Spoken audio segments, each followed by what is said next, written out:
Dad's 70th birthday dinner at our family home in Connecticut. My brother Marcus stands champagne flute, raised his wife Brittany smirking beside him. "Pack your bags, loser. This house is going up for sale." The room erupts in cheers from my siblings. My father sits silent, his hands trembling. I feel the weight of 20 years of family secrets crushing my chest. I excuse myself to the garden, pull out my phone, and dial the number I've kept hidden for 15 years. "It's time," I whisper. The garden air felt thick as memories flooded back, each one heavier than the last. Growing up as the second child in the Morrison household meant living in Marcus's shadow. But that shadow grew darker after Mom died when I was 12. I remember that September afternoon when Dad called us into the living room. Sarah and James, the twins, were only 8. Baby Chloe had just turned 6. Mom had been fighting cancer for 2 years, and we thought she was winning. Dad's face told us otherwise before his words could. "Your mother went to heaven this morning," he said, his voice hollow. Marcus, 17 and already 6 feet tall, stood up immediately. "I'll handle things, Dad." And handle things he did in his own way. While Dad retreated into his grief, Marcus took charge of the family finances, the household decisions, and somehow convinced everyone this was natural. The oldest son stepping up. But I was the one who learned to cook Mom's recipes from her handwritten cards. I was the one who helped the twins with homework every night. I was the one who sang Chloe to sleep when nightmares woke her. Marcus was too busy being groomed for greatness. Dad poured everything into Marcus. Every dream, every dollar, every drop of faith. While I worked at the local grocery store after school to buy my siblings' school supplies, Marcus got a brand new car for his 18th birthday. While I studied for the SATs by candlelight because I didn't want to wait, Chloe Marcus partied at university on Dad's dime. "Jillian's got it handled" became the family motto. Jillian's got dinner covered. Jillian will help with that science project. Jillian will figure out how to pay for her own college. And I did. 3 jobs, countless sleepless nights, and a full scholarship to law school later, I made it out. But success came with a price. Every achievement felt like abandonment to my siblings. Every step forward in Manhattan was a step away from Connecticut. The breaking point came 6 months ago. I'd been reviewing Dad's financial statements, a habit I'd developed to ensure my siblings' college funds remained intact. The numbers didn't add up. Money was hemorrhaging from his retirement accounts in steady, calculated drips. 5 years of theft hidden behind complex transfers and financial jargon. Marcus had been bleeding Dad dry, one transaction at a time. I drove to Connecticut that night, spreadsheets and hand evidence meticulously organized. Dad was in his study grading papers from his high school history class. "Dad, we need to talk about Marcus." He looked up, already defensive. "What about him?" I laid out the evidence piece by piece. The unauthorized withdrawals, the forged signatures, the shell companies. Dad's face went through a spectrum of emotions before settling on one I didn't expect: resignation. "You don't understand, Jillian. He's trying to build something. He's stealing from you. He's my son. So am I, Sarah, James, and Chloe are your children too. What happens when there's nothing left?" Dad stood up, his full height still imposing at 69. "I won't have this conversation. Marcus is handling my affairs now. I signed power of attorney last month." The words hit like physical blows. "You did what?" "He said it would make things easier for tax purposes." I wanted to scream. Instead, I gathered my papers with shaking hands. "He's going to destroy you, Dad. And when he does, when there's nothing left, remember that I tried to warn you." I left that night thinking I'd lost my father to my brother's manipulation. Standing in this garden now, listening to the laughter from inside as my family toasted to selling our childhood home, I realized I'd underestimated how far Marcus would go. The irony wasn't lost on me. The golden child, the chosen one, the heir apparent, had become a common thief. And the daughter who raised his siblings, who sacrificed her youth for this family, was now the loser who needed to pack her bags. But Marcus had made a crucial mistake. He'd assumed I'd spent the last 6 months wallowing in defeat. He didn't know about the long nights researching financial fraud. He didn't know about the consultations with federal prosecutors. He didn't know about the protection orders I'd quietly filed. Most importantly, he didn't know about Patricia. Our mother's younger sister had been a ghost in our family for 15 years. Her name was forbidden, her existence erased. I'd been told she was unstable, dangerous, someone who tried to destroy our family during Mom's illness. But teenage memories are unreliable, especially when filtered through grief and manipulation. I'd found Patricia 2 years ago not unstable, but successful. A forensic accountant with her own firm specializing in family fraud cases. The kind of expert who could unravel Marcus's web with surgical precision.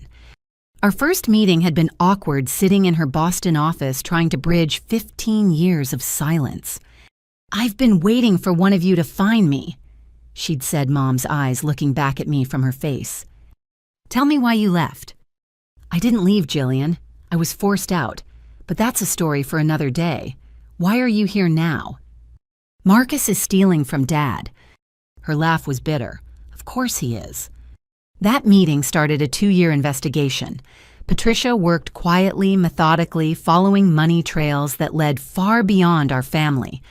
What started as concern for Dad's retirement became something larger, darker. Marcus wasn't just stealing from our father. His financial advisory firm was a hunting ground, and his prey were the elderly and vulnerable. Tonight was supposed to be a celebration of Dad's 70th birthday. Instead, Marcus had turned it into an ambush. But he didn't know that every word, every threat, every moment of this betrayal was being recorded. He didn't know that federal agents were standing by, waiting for my signal. The call I just made to Patricia was simple. It's time. In 10 minutes, the real show would begin. Marcus thought he was conducting the family's destruction. He had no idea he was actually orchestrating his own downfall. I looked back at the house, at the windows glowing with warm light that had welcomed me home for 32 years. Mom's roses climbed the trellis beside me, blooming despite the late season. She'd planted them the year before she died, insisting they'd outlast her. She was right about that. She was right about so many things. Taking a deep breath, I walked back toward the house. The second act was about to begin, and this time I wasn't going to be the supporting character in Marcus's show. This time the family protector was done playing defense. The dining room felt smaller when I returned, as if Marcus's announcement had somehow compressed the space. He stood at the head of the table, Dad's traditional spot, his phone held high like a trophy. "Look at this, everyone. Walsh Realty already has professional photos up. 3.2 million listing price. Can you believe it?" My siblings crowded around the screen. Brittany preened beside her husband, her manicured nails tapping against her champagne glass in a rhythm that felt practiced, rehearsed. I studied the listing over Sarah's shoulder. Our home looked foreign through the realtor's lens. Mom's garden was described as requiring updates for modern buyers. The library, where Dad spent 40 years grading papers, was labeled convertible bonus room. 4 decades of memories reduced to square footage and market value. The photographer came last week when Dad was at school. Marcus continued scrolling through images. Brittany supervised everything. She has such an eye for these things. Dad's hands shook as he reached for his water glass. When did I agree to this?" "Oh, Dad." Marcus's voice dripped condescension. "We discussed this last month. You said you were tired of the maintenance. Remember?" "I said the gutters needed cleaning." "Exactly. And the roof needs work and the furnace is ancient. This place is bleeding money." Chloe, still recovering from her divorce, gazed at the listing price with undisguised hunger. 3.2 million split 5 ways, that's $640,000 each. James supplied quickly. His musician's lifestyle had taught him to calculate money in his sleep. "Actually," Brittany interjected, examining her nails, "there are expenses to consider. Realtor fees, capital gains, outstanding debts against the property." "What debts?" I asked, my voice cutting through her calculations. Marcus's smile tightened. "Dad's been leveraging the house equity for years. Poor financial planning, really. If we don't sell now, we might lose everything." "That's strange." I said, pulling out my own phone. Because I checked the county records last week. The house has been paid off since 1998. You checked? Marcus's face darkened. You've been snooping. I've been protecting our father's interests, something his power of attorney should be doing. Sarah shifted uncomfortably beside me. She'd been working at Connecticut Savings and Loan for 5 years, close enough to the family finances to know things weren't right, but far enough removed to claim ignorance. Speaking of protecting interests, I continued, Sarah, did you help Marcus access Dad's accounts? My sister's face went white. The champagne glass slipped from her fingers, shattering on Mom's hardwood floor. The sound echoed like an accusation. He said he needed the routing numbers for investments. He said it was for Dad's retirement portfolio. What retirement portfolio? Dad's voice grew stronger, confusion giving way to anger. Marcus moved quickly, pulling papers from his jacket. Dad's confused. It happens at his age. Sarah was just helping with routine banking. Routine banking that required override codes. I pressed. Access to accounts that weren't yours. Sarah began to cry. Not the gentle tears of regret, but the ugly sobs of someone realizing they'd been played. He said Dad was getting forgetful. He said we needed to protect the money before what? James demanded. Before Dad died. Were you planning his funeral while he's still breathing? Don't be dramatic, Brittany snapped. We're trying to preserve family wealth. This house is the only valuable asset left. Really?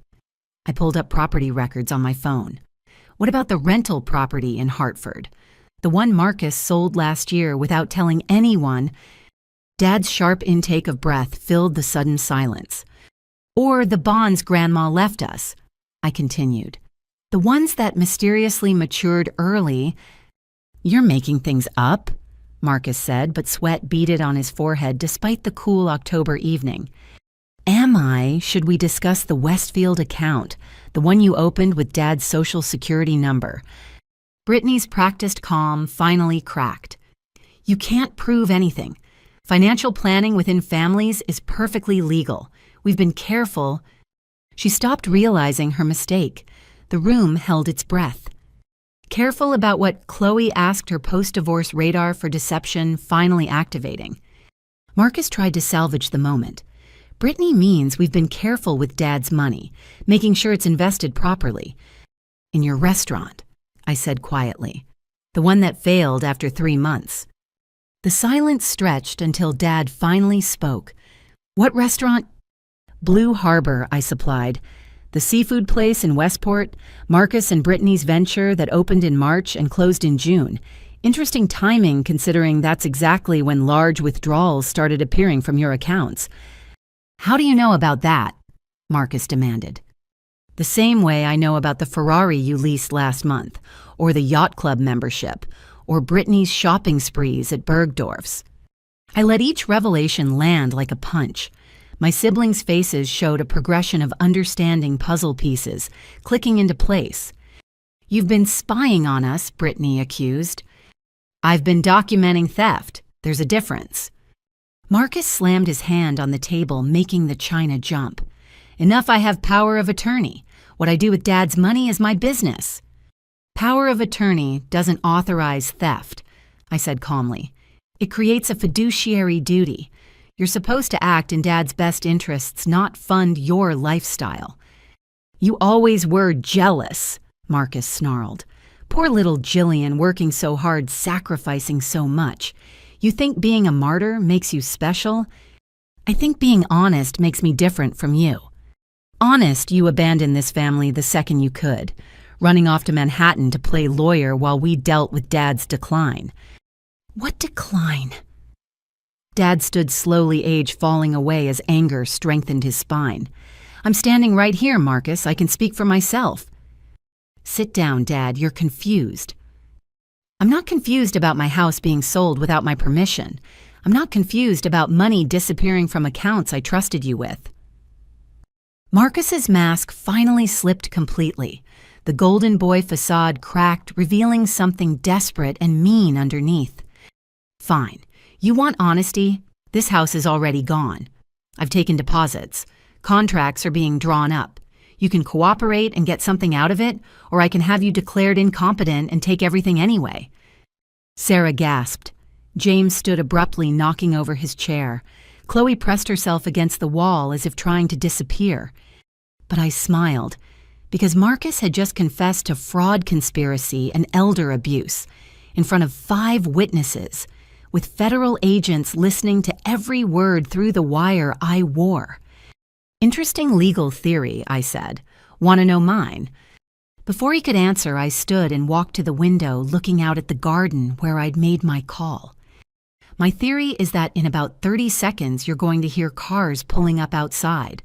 You're going to see federal agents walking up the driveway, and your carefully planned birthday ambush is going to become something else entirely." "You're bluffing," Brittany said, but her voice wavered. "Am I tell me when you had professional photos taken of the house, did you happen to notice the new security cameras I had installed, the ones that caught you breaking into Dad's safe last Tuesday?" Brittany went pale beneath her makeup. "Or maybe we should discuss why Sarah suddenly started accessing Dad's account 6 months ago, right after Marcus promised to pay off her student loans." Sarah sobbed harder. "He said he'd help me. He said family takes care of family." "Family doesn't steal from family," Dad said quietly. "Family doesn't sell childhood homes for yacht club memberships." The sound of car engines grew louder, multiple vehicles approaching fast. Marcus grabbed Brittany's arm. "We're leaving." "I wouldn't," I said conversationally. "The exits are probably already covered." Through the window, black SUVs appeared in the driveway. Doors opened and figures in FBI windbreakers emerged. "What did you do?" Marcus whispered. "I made a phone call," I replied, "just like you suggested, though probably not the kind you expected." The doorbell rang its cheerful chime, absurdly normal in the chaos. Everyone froze, staring at the door as if it might explode. "Should I get that?" I asked. "Or would you prefer to answer it yourself, Marcus? After all, you're the man of the house now, right?" The bell rang again, followed by firm knocking. "Federal agents, open the door." Brittany let out a sound between a laugh and a scream. Marcus stood paralyzed, his grand plan crumbling around him like the house of cards it had always been. I walked past them to the door, pausing to squeeze Dad's shoulder. He covered my hand with his, and for the first time in months, I saw pride in his eyes. "Time to face the music," I said, reaching for the door handle. "Happy birthday, Dad!" The knocking grew insistent. Behind me, my family held its collective breath. The golden child's crown was about to shatter, and everyone in the room knew it. I opened the door. Federal agents flooded our dining room with practiced efficiency, their presence transforming the birthday celebration into something from a crime drama. I recognized Agent Harrison from our previous meetings, his gray hair and kind eyes offering a strange comfort in the chaos. "Everyone, please remain seated," he announced, though Marcus and Brittany had already backed against the wall. "We have warrants." Marcus tried to summon his usual bravado. "This is harassment. I want our lawyer." "By all means," Harrison replied. "You'll need one." While agents began documenting the scene, Marcus shifted tactics. He moved to the living room, calling out to the rest of us. "Family meeting, now." Old habits die hard. Despite everything my siblings followed, even Dad, supported by James, made his way to Mom's antique sofa. I remained standing by the doorway, Agent Harrison beside me. "You're still family, Jillian," Marcus said. "Come sit." "I'm fine here." His jaw clenched, but he pressed on, producing a manila folder from his briefcase. "Since everyone seems confused about Dad's situation, let me clarify things." He spread papers across the coffee table with the showmanship of a carnival dealer. Medical reports, financial statements, photographs. Dr. Brennan's evaluation from August. Dad's been showing signs of dementia for 2 years. "That's not..." Dad started, but Marcus continued. "Forgot to pay property taxes, twice. Left the stove on. Got lost driving to the grocery store he's shopped at for 30 years. Each accusation landed like a slap. I saw doubt creeping into my siblings' eyes. "The medications he's been hiding." Marcus pulled out pharmacy receipts, Alzheimer's drugs, memory enhancers. For mild cognitive impairment, Dad protested, normal aging. Is that what you call signing contracts with door-to-door scammers, giving money to every sob story that calls? Brittany seamlessly joined the performance, producing her own evidence. We've been protecting him. Last month, he almost wired $50,000 to a fake charity. Because you told me to, Dad's voice cracked. You said it was for veterans. See, Marcus appealed to our siblings. He can't remember what's real anymore. Sarah wiped her tears, looking between Dad and Marcus. The bank did flag some unusual transactions. Exactly. And Jillian wants to pretend everything's fine while Dad loses everything to scams and confusion. James, ever the peacemaker, tried to find middle ground. Maybe we could discuss options that don't involve selling the house. With what money? Marcus snapped. Do you know what memory care facilities cost $30,000 a month? More for decent ones. We could take care of him here, Chloe suggested weakly. Brittany laughed. You can barely take care of yourself after that pathetic divorce. Chloe flinched as if slapped. That's not... Your ex-husband certainly thought so. What was it he said in court? Emotionally unstable, financially irresponsible. I watch Marcus's strategy unfold. Divide and conquer. Make everyone feel small, incapable, dependent on his leadership. The house sale will provide for everyone. He continued, shifting to promises. Sarah, your student loan's gone. James, that recording studio you've always wanted. Chloe, a fresh start away from the gossip. Blood money, I said quietly. Survival money, Marcus countered. Dad's going to need care. The house is just walls and memories. Mom's memories, James said softly. Mom's dead. Marcus's mask slipped again. She's been dead for 20 years. This shrine won't bring her back. But stealing from Dad honors her, I asked. I'm not stealing. I'm liquidating assets before it's too late. Too late for what? Brittany answered, her voice honeyed poison. Before certain financial irregularities come to light. Did you know your father has been claiming tax deductions for charitable contributions? He never made filing errors that could be seen as fraud. Errors you created, I said. Prove it, she challenged. I don't have to. The FBI will. Marcus laughed, the sound sharp and ugly. The FBI doesn't care about family disputes. This is all Theater Jillian's dramatic gesture. Agent Harrison cleared his throat.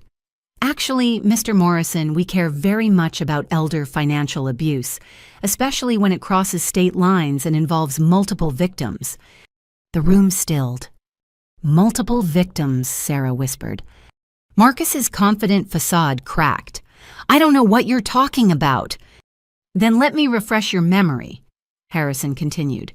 Eleanor Chen, 82, lost her life savings to fraudulent investments.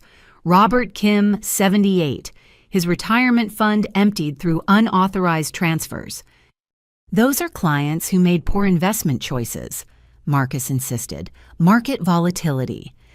Margaret Lee, 91. Harrison continued. Convinced to sign power of attorney 3 days before her death, her entire estate liquidated within hours. Each name hit like a hammer blow. I watched my siblings' faces change as they realized the scope of Marcus's crimes.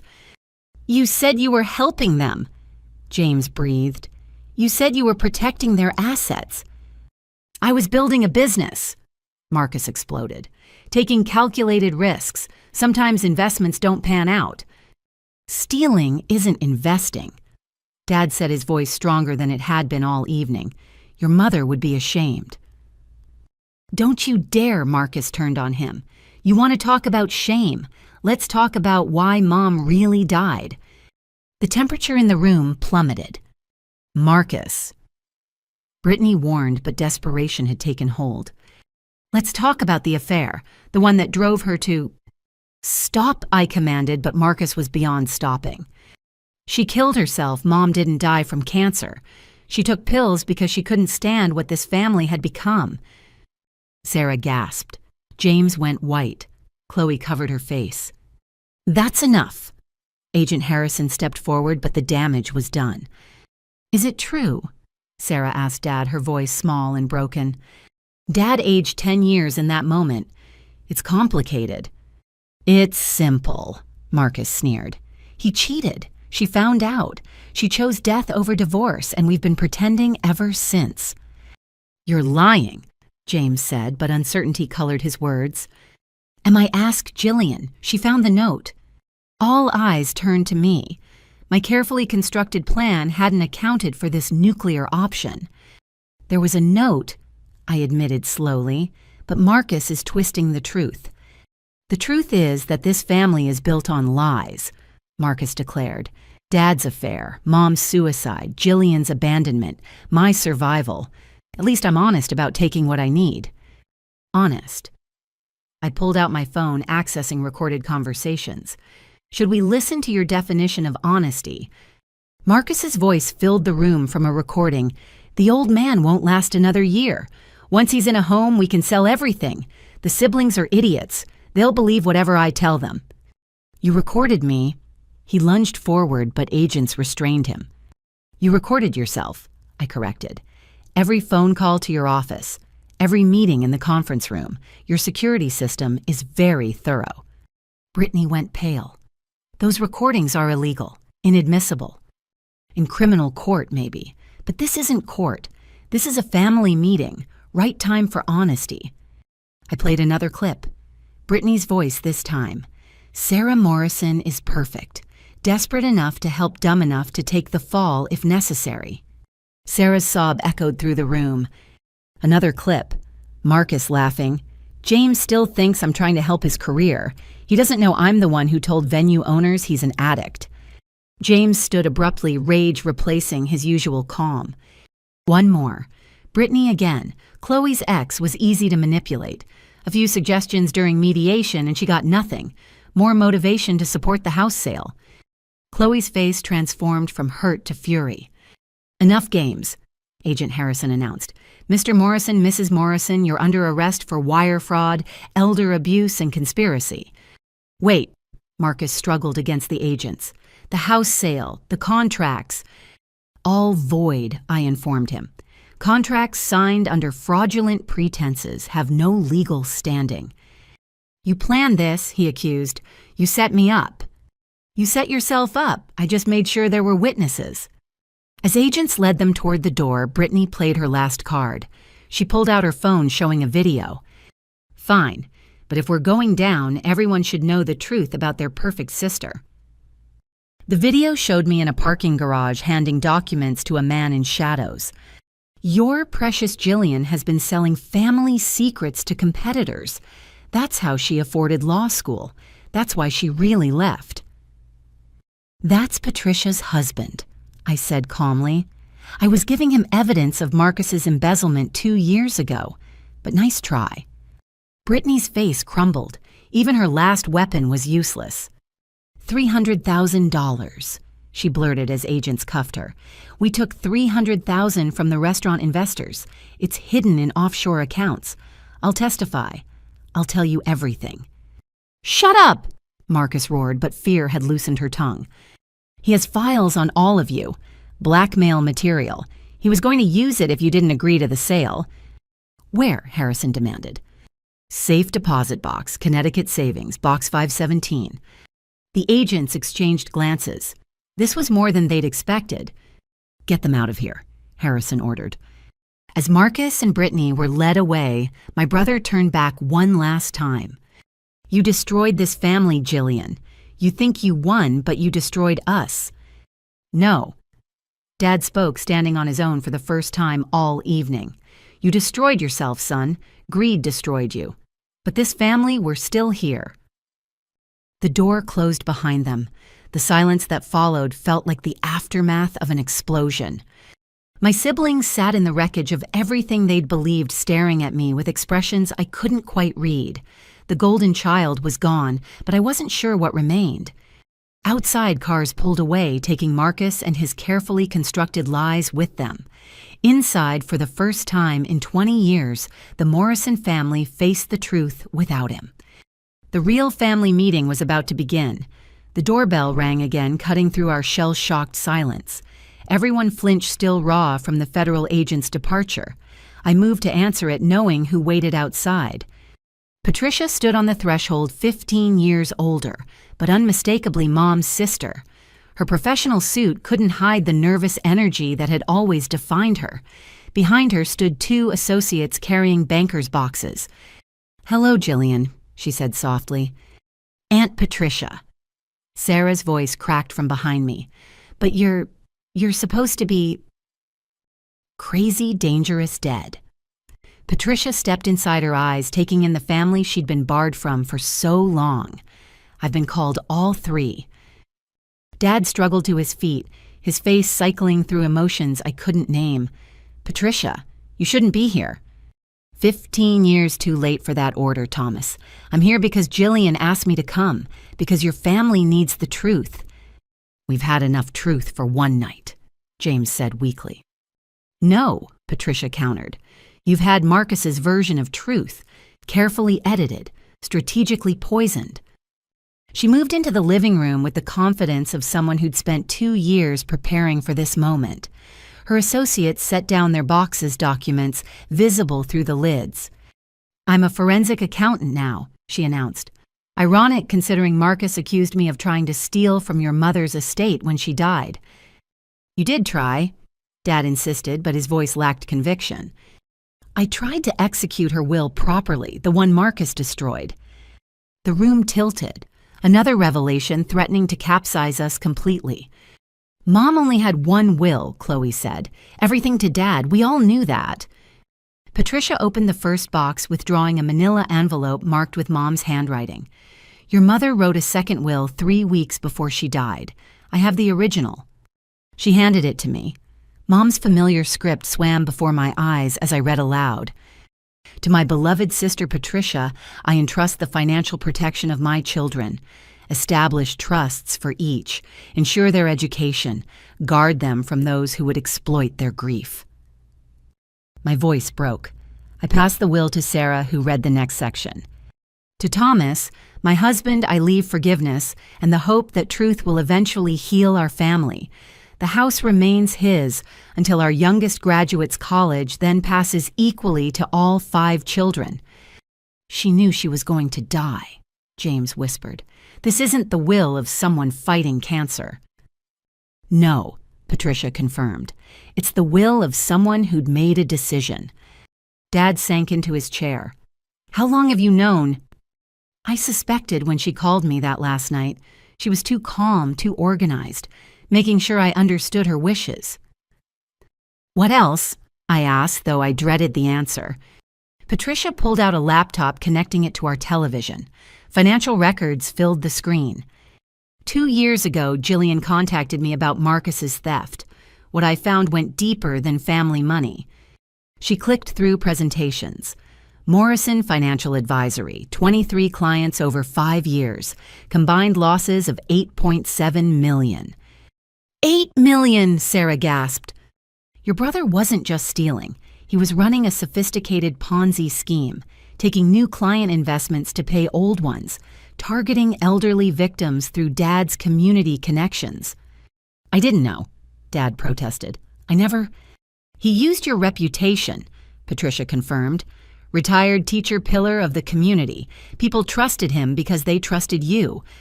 Each slide revealed another victim. Names, faces, stories of retirement dreams destroyed. "Eleanor Chen taught with you for 30 years, Patricia noted. "She invested her husband's life insurance payout. It's gone." "Robert Kim's grandchildren can't afford college now. Margaret Lee died thinking she'd secured her family's future." "Stop," Dad begged, but Patricia continued relentlessly.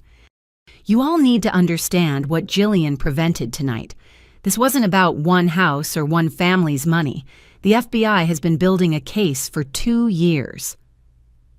She showed surveillance photos, Marcus meeting with known criminals, Brittany transferring funds to offshore accounts, documentation of money laundering, tax evasion, wire fraud. "Your brother was 3 weeks away from fleeing the country. The house sale was his exit strategy. Quick cash to disappear before authorities closed in. How did Jillian know? Chloe asked. Because she's been working with me and the FBI for 24 months, Patricia replied, wearing wires to family dinners, documenting every conversation, building an airtight case while pretending everything was normal. Everyone turned to stare at me. I felt like a specimen under glass, exposed and vulnerable. You've been lying to us, Sarah accused. All this time, I've been protecting you. There's a difference.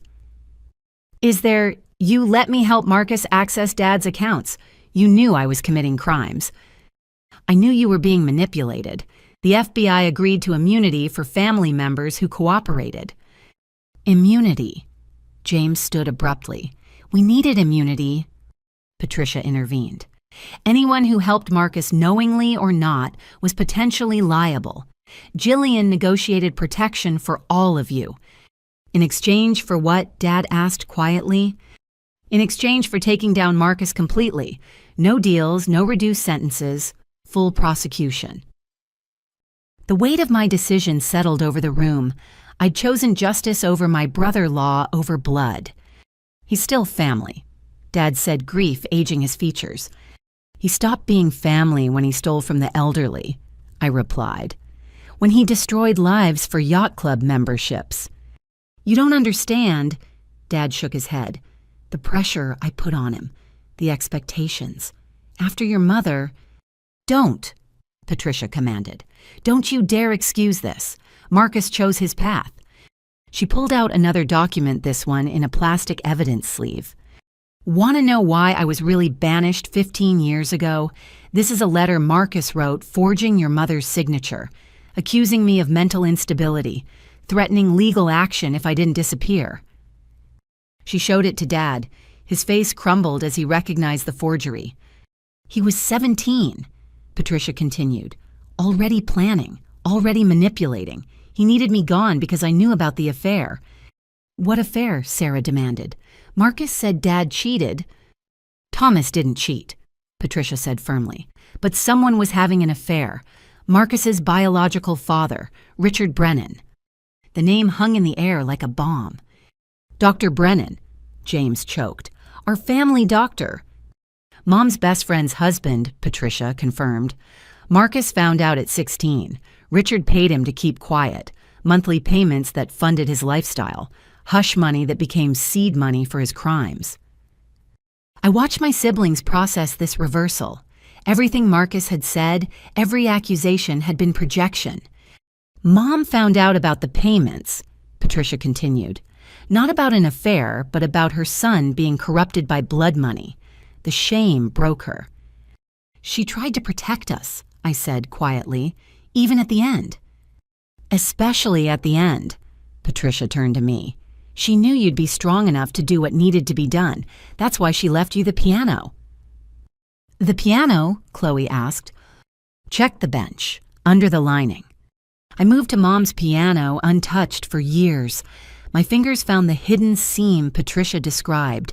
Inside, wrapped in plastic, were more documents. She documented everything, Patricia explained. Richard's payments, Marcus's early manipulations, her fears for the family. She knew someday someone would need proof. Why didn't she stop it? Sarah cried. She tried. The cancer was real, but it was also convenient. Marcus had already started turning the family against anyone who questioned him.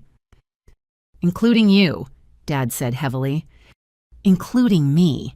But Jillian found me, and together we found justice. A car door slammed outside. Through the window, I saw Agent Harrison returning. There's more, Patricia warned. Brittany wasn't just Marcus's wife. She was Richard Brennan's niece. This whole thing was a family operation. They played us for decades, James said numbly. Until tonight. Patricia moved to the door. Agent Harrison needs to debrief you all, but first... She looked at each of us, Mom's eyes in her face. Your mother loved you. Every choice she made, even the final one, was about protecting her children.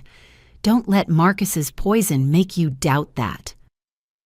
She opened the door for Harrison, who entered with a team of investigators. "We found the safe deposit box," he announced.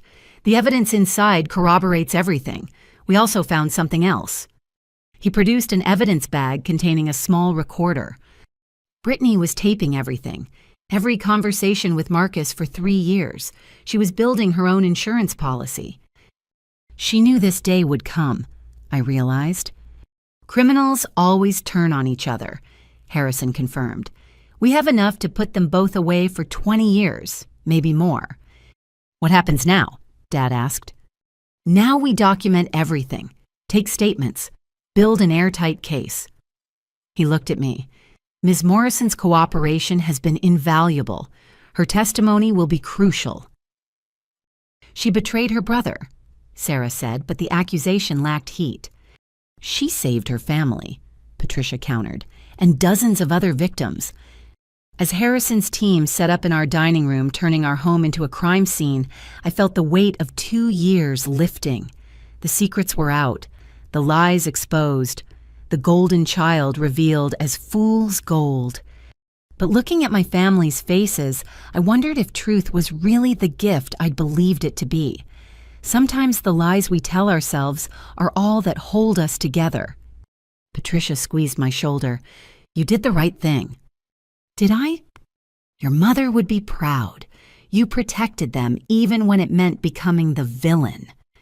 Through the window, I watched a news van pull up. Someone had leaked the story. By morning, our family tragedy would be public entertainment. But tonight, in this house full of ghosts and government agents, we were still just the Morrisons. Broken, betrayed, but finally free from the golden child's shadow. The real work of rebuilding would begin tomorrow. Tonight, we just had to survive the truth.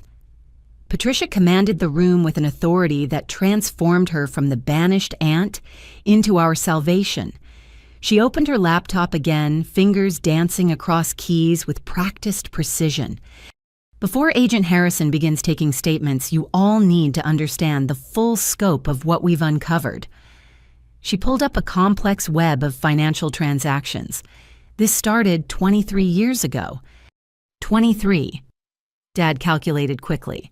That's before Marcus graduated high school. "Richard Brennan didn't just pay Marcus hush money," Patricia explained. "He groomed him, taught him how to hide money, create false documents, exploit trust. By the time your son was 18, he was already running small scams at school." She showed us a faded newspaper clipping. "Senior class treasury funds mysteriously depleted. No charges filed because the money was anonymously returned after graduation." "I remember that," James said slowly. "Marcus led the investigation." "Classic move. Control the investigation of your own crime." Patricia clicked to another document. But Richard made a crucial mistake. He kept records. The screen filled with bank statements, ledgers, photographs, 2 decades of evidence meticulously cataloged. "Where did you get these?" Dad demanded. "Richard died 6 months ago. Lung cancer. On his deathbed, he called me." The room stilled. Even the federal agents paused their work.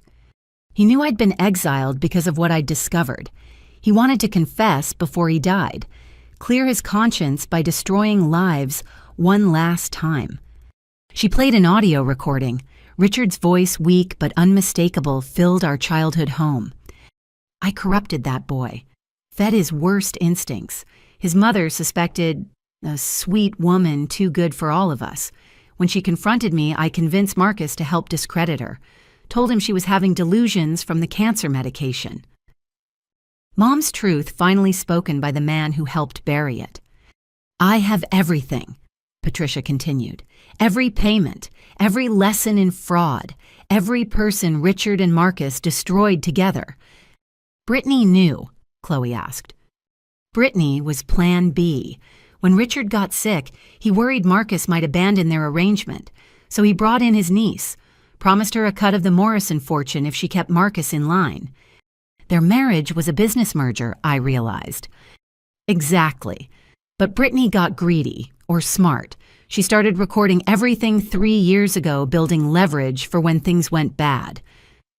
Agent Harrison stepped forward. This changes our case significantly. We're not just looking at financial crimes anymore. This is organized crime, racketeering, conspiracy spanning decades.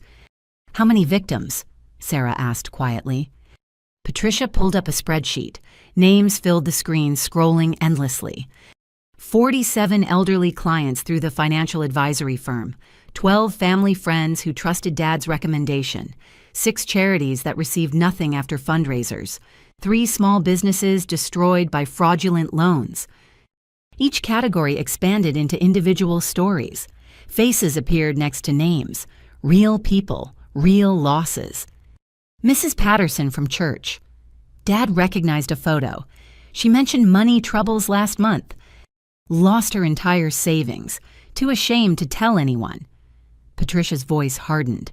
Living on cat food because she can't afford groceries. We have to help them, James insisted. We will, I assured him. The FBI's asset forfeiture will recover some funds. Insurance bonds will cover more. But most importantly, Marcus and Brittany have hidden accounts we're tracing. How much did they take in total? Chloe asked. Patricia looked at me before answering. 12.3 million that we've documented so far. The number sucked oxygen from the room. 12 million. Sarah's voice climbed octaves. How did no one notice? Because Marcus was careful. Small amounts from many sources, never enough to trigger automatic reviews, and he had help. She pulled up employment records. Every teller he befriended, every accountant he compromised, every official he bribed. Your brother built a network. My son, Dad corrected quietly. My son built this. Your son was a predator, Patricia said firmly. And predators rely on family loyalty to protect them. That's why I was removed, why your wife felt trapped, why Jillian had to work in secret. She turned to me. Show them the rest. I hadn't wanted this part revealed, but truth demanded completion. I pulled out my phone, accessing secured files. 6 months ago, Marcus tried to have me killed. The statement landed like a grenade. My siblings recoiled. Dad's face went gray. What? Sarah gasped. He discovered I was investigating him, hired someone to arrange an accident, make it look random. I showed them police reports, security footage of a car trying to run me down, hospital records from the aftermath. You never told us you were hurt, Chloe accused. Bruised ribs and a concussion. I told you I had the flu. He tried to murder you. James looked sick. He tried to protect his empire. I was a threat. But you're his sister. Dad's voice broke. That stopped mattering years ago. I pulled up text messages. He hired the same person to watch all of you. Sarah, he has photos of you at grief counseling after Mom's death. James, recordings of you at AA meetings. Chloe, documentation of every fight with your ex-husband. He surveilled us. Sarah wrapped her arms around herself. Information is power. He needed leverage in case any of you questioned him. The safe deposit box, Harrison interjected. We found files on each family member, enough to ensure silence. Or compliance, Patricia added. Tonight's forced house sale was just the beginning. If that failed, he had backup plans for each of you. She showed us documents from the box, forged papers suggesting Sarah embezzled from her bank, fake evidence of James dealing drugs, manufactured proof of Chloe's mental instability. He would have destroyed us, Chloe whispered. He was destroying you already, I said, just slowly enough that you'd blame yourselves. Why, Dad's single word carried 20 years of anguish. Patricia answered with another recording, Marcus's voice captured by Brittany's hidden microphone. Family is weakness. Love is leverage. Dad taught me that when he chose his precious Jillian to raise the brats while funding my dreams. He showed me that blood means nothing compared to money. I never chose, Dad protested. Marcus's recorded voice continued. Every dollar he spent on me was proof. I was worth investing in. They were just obligations, burdens, expenses. Turn it off, Sarah begged. But the recording played on. Once I have the house money, I'll disappear. Let them all rot. Dad can die wondering where his golden boy went. The others can fight over scraps. Patricia finally stopped the playback. That was recorded last week, the night before he announced the house sale. He planned to abandon us, James said numbly. After destroying your futures and stealing your inheritance, Patricia confirmed. But Jillian prevented that. All eyes turned to me again. The weight of their attention felt heavier than 2 years of secret investigation. I couldn't let him win, I said simply. So you let me help him. Sarah's tears returned. Knowing I was committing crimes, I made sure every illegal act you performed was documented as coercion. You were never in real danger of prosecution. But I was in danger of losing my job, a reputation. Better than losing your life savings, or your freedom, or your life. The last word hung between us. Sarah's anger deflated as she absorbed the implication. He really would have killed you, she said. He tried. When that failed, he moved up the timeline. Tonight's ambush was desperation disguised as celebration. Agent Harrison's phone buzzed. He stepped away to answer, his face growing grim. "We have a problem," he announced. "Marcus made bail." What? I shot to my feet. How is that possible? A judge sympathetic to his lawyer's argument about family disputes. $2 million cash bond posted an hour ago. Where did he get $2 million? Patricia demanded. Brittany's family. Seems the Brennan clan protects its own. Fear sliced through me. Marcus out of custody changed everything. He'll run, I predicted. We have his passport, Harrison assured us. He has others. Richard would have taught him that. Then we'll monitor. Harrison's phone rang again. He listened briefly, then cursed. He's already gone. Slipped his ankle monitor and disappeared. What about Brittany? Patricia asked. Still in custody. Her family only posted bail for Marcus. So much for criminal loyalty, James muttered. He'll come here, Dad said with certainty. He'll come for revenge. We have protection, Harrison assured us. Units are already en route. But I knew my brother. His pride wouldn't allow retreat without retaliation. The golden child had fallen, and he'd make sure we all paid for witnessing it. Everyone stays here tonight, I decided, together, safe. Since when do you make decisions for this family? Sarah challenged, but fear undermined her defiance. Since I became the only one standing between Marcus and complete destruction, I replied. Through the window, I saw federal vehicles arriving, officers taking positions, our childhood home transforming into a fortress. Patricia closed her laptop. There's one more thing, something I didn't want to reveal unless necessary. We waited, dreading another revelation. Your mother left something else in my protection, something Marcus has been searching for since her death. She produced a small key from her pocket. What does it open? Chloe asked. A safety deposit box in Boston, one Marcus never knew existed. Inside is enough evidence to destroy the entire Brennan network. Not just Richard and Marcus, but every corrupt contact they've cultivated over 2 decades. Mom knew, I breathed. She suspected. She investigated. She protected. Even while dying, she was trying to save you all. The key gleamed in Patricia's palm like a promise, or a threat. That's why he'll come back, I realized. Not just for revenge, for survival. If that evidence surfaces, everyone he's partnered with will want him dead, Patricia finished. We sat with that knowledge as federal agents fortified our defenses. Somewhere in the night, my brother was planning his return. The golden child had nothing left to lose. And that made him more dangerous than ever. Federal agents transformed our dining room into a command center while we huddled in the living room like refugees in our own home. Agent Harrison coordinated with local police through crackling radios, while Patricia worked her laptop, hunting electronic footprints Marcus might have left. I need to see Dad's study, Harrison announced. Any documents Marcus might want to retrieve. Dad led him upstairs, moving like he'd aged a decade in one night. The rest of us remained frozen, processing revelations that kept multiplying like cancer cells. Sarah broke first. I helped him. God, I actually helped him steal. He manipulated you, I said. Stop defending me.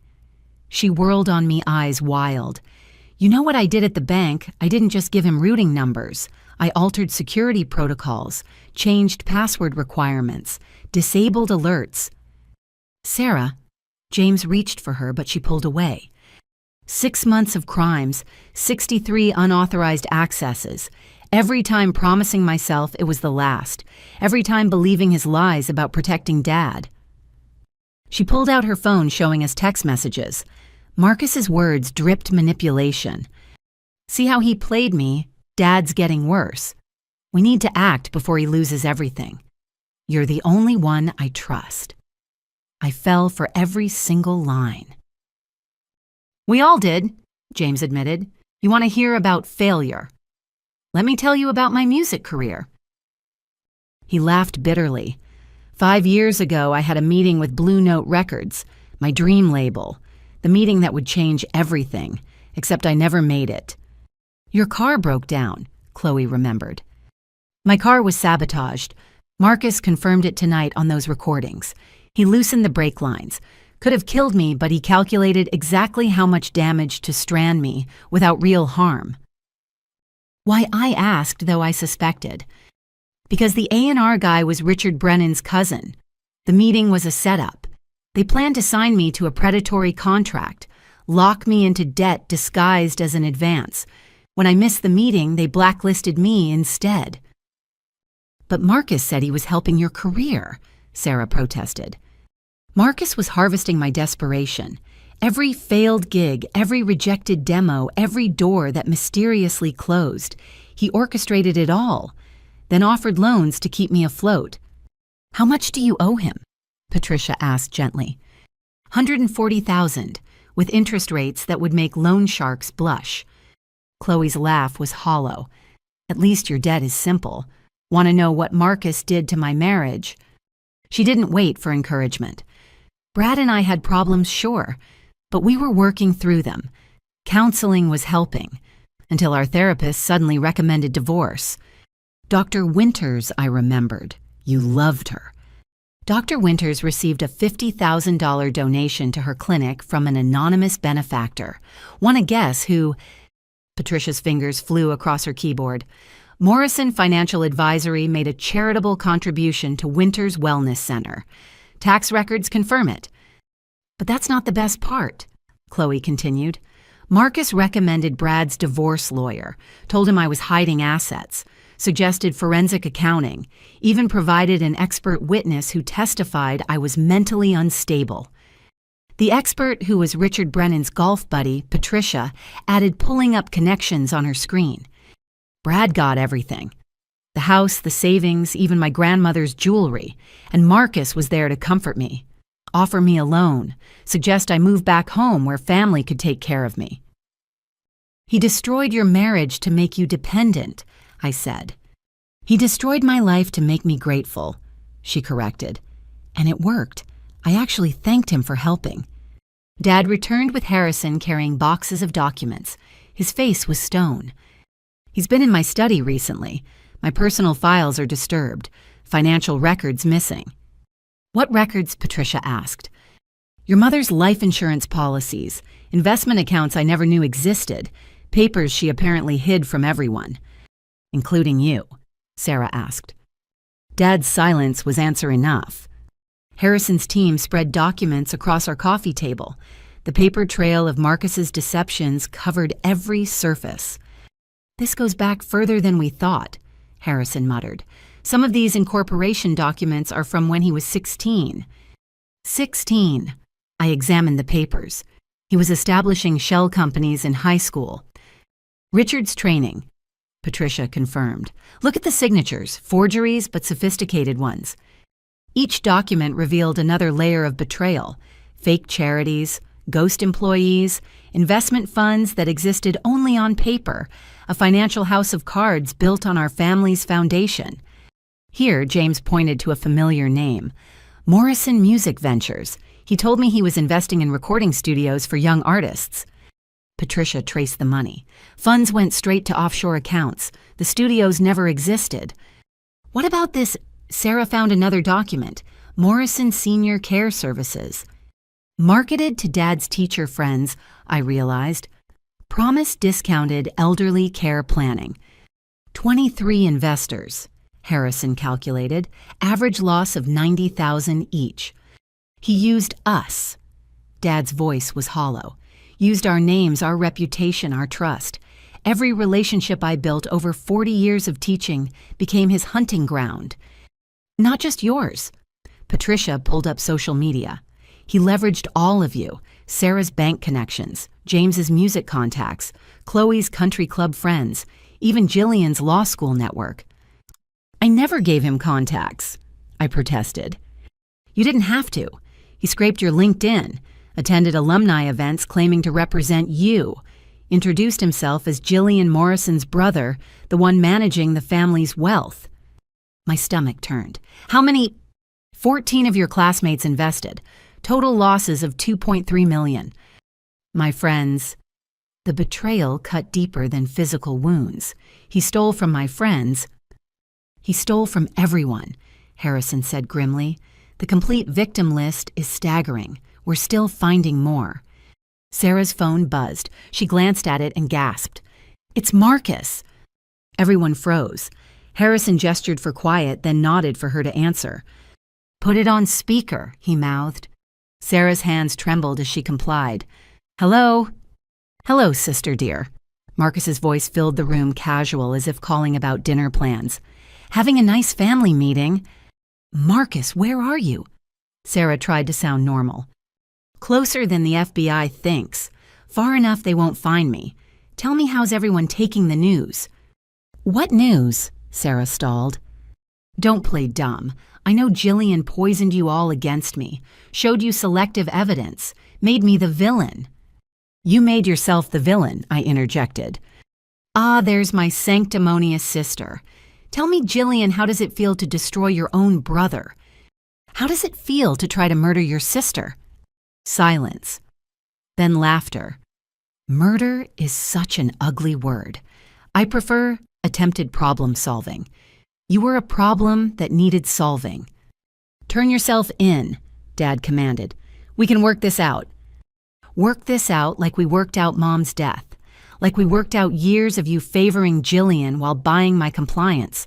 No, Dad. The working out phase is over. What do you want? Patricia asked. Aunt Patricia, the prodigal aunt, returns. How poetic. What I want is simple. The key. What key? Patricia lied smoothly. Don't insult me. I know Mom left something with you. Richard told me before he died. Insurance, she called it. Evidence that could burn down everything we built. Everything you stole, James corrected. Semantics. I'm offering a trade, the key for your safety. Our safety. Chloe's voice pitched high.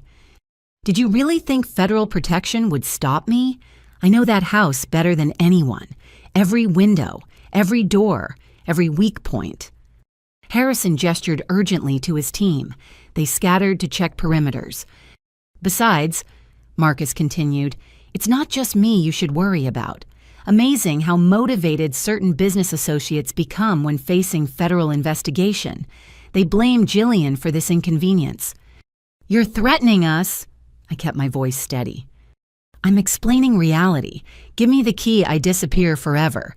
Keep it and, well, accidents happen, gas leaks, house fires, random violence. So many tragedies in the world. You'd hurt your own family. Dad sounded broken. Family. Marcus's laugh was ice. You stopped being family when you chose her over me, when you let Mom die rather than admit your failures, when you turned my siblings into witnesses against me. We're not giving you anything, I stated. Then you're signing their death warrants. Think about it. 1 key versus 5 lives. Even a lawyer should understand that math. The line went dead. We sat in suffocating silence until Harrison returned. Perimeter's secure. He's bluffing about getting inside. He's not bluffing about associates, Patricia said quietly. The Brennan network won't tolerate exposure. They'll eliminate threats. Then we need witness protection, I decided. For all of you, that's not simple, Harrison warned. Nothing about this is simple, Dad said. He looked at Patricia. Where's the key? She hesitated, then pulled it from her pocket. You can't seriously consider giving it to him. I'm considering my children's lives. Mom died protecting that evidence, I argued. Your mother died because secrets ate her alive, Dad countered. I won't lose another family member to this poison. Giving Marcus the key won't end this, Patricia insisted. He'll still need to eliminate witnesses. We all know too much. Then what do we do? Sarah demanded. I stood, decision crystallizing. We end it tonight, before he can regroup or his associates can mobilize. How? James asked. I looked at Patricia. We open the box, release everything, make covering it up impossible. That's dangerous, Harrison warned. Uncontrolled release could compromise prosecutions. Better than controlled deaths, I replied. Patricia nodded slowly. Boston's 2 hours away. If we leave now... You can't, Harrison interrupted. It's too risky. Then bring the box here, I suggested. That would require federal coordination, warrants, time we don't have. Or, Patricia smiled grimly, we use technology. She opened her laptop again. I have digital access to the box, biometric security I established years ago. I can release everything remotely. Do it, I said. Wait, Sarah grabbed my arm. If that information goes public, we're all targets, not just from Marcus, but from everyone implicated. We're already targets, James pointed out. This could destroy more than criminals, Chloe worried. Innocent people connected to the network, their families. Like Marcus destroyed our victims' families, I asked. Becoming him doesn't defeat him, Dad said quietly. We all turned to him. He stood straighter authority, returning to his voice. Your mother believed in truth with mercy, justice with wisdom. We release the information, but carefully, through proper channels. Give innocents time to distance themselves while ensuring the guilty face consequences. How? Patricia asked. FBI takes primary evidence. Media gets summary information. Lawyers handle victim notifications. Everyone plays their part. Harrison considered. We could manage that. Control the narrative while maintaining prosecution integrity. Marcus won't wait, I warned. Then we don't tell him, Dad decided. Let him think he's winning while we dismantle his world properly. You want to con the con artist? James almost smiled. I want to save my family while honoring your mother's sacrifice, Dad corrected. Patricia, can you prepare the release? She nodded, fingers already moving. Give me an hour. I'll create packages for different recipients. Harrison, can your people handle distribution? I asked. If the contents, what you claim, will make it priority 1. What about Marcus? Sarah worried. We give him what he wants, Dad said, or make him think we do. He pulled out an identical key from his pocket. Your mother's piano key. He won't know the difference until it's too late. You want to meet him? Chloe paled. I want to end this, Dad repeated. My failures created this monster. My blindness fed it. Time I face that. Absolutely not, I protested. He's dangerous. He's my son, Dad interrupted. And somewhere beneath the greed and rage, maybe a piece of that boy still exists. I have to try reaching him. This isn't a movie, Sarah argued. He won't have some magical change of heart. Probably not, but I need to look him in the eye one last time. Need him to know that despite everything I remember the child he was before Richard corrupted him. Before you let Richard corrupt him, Patricia said gently but firmly. Dad nodded, accepting the correction. Yes, before I failed him. We all failed each other, James said. But we're here now, together. That counts for something. It counts for everything. Dad agreed. He looked at each of us. Your mother would be proud. You found your way back to each other.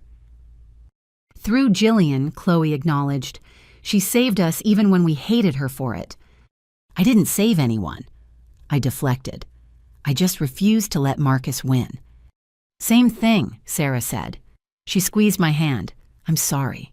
For doubting. For blaming. For not seeing what you were protecting us from. We all have apologies to make, James added.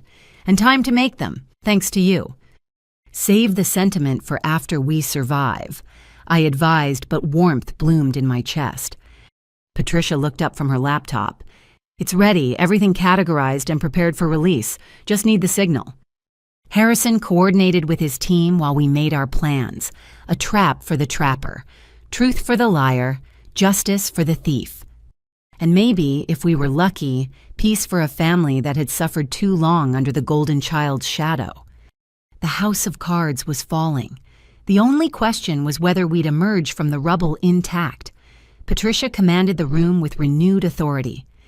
Before we execute this plan, you all need to know why I was really exiled 15 years ago.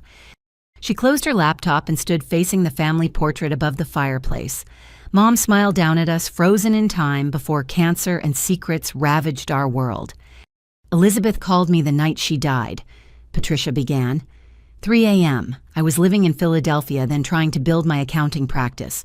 Her voice was calm, too calm. I need you to promise me something, Patty, she said. She hadn't called me Patty since we were kids. Dad sank into his chair, fresh grief etching his features. She told me about the pills, said she'd calculated the exact dose, enough to look accidental but ensure success. I begged her to wait, offered to drive up immediately. Patricia's voice cracked. She said, "It's too late, but it's not too late for them. Promise you'll protect my babies when the truth comes out." "What truth?" Sarah whispered. Patricia pulled out a worn envelope. This arrived by courier 2 days after her funeral. Inside was everything.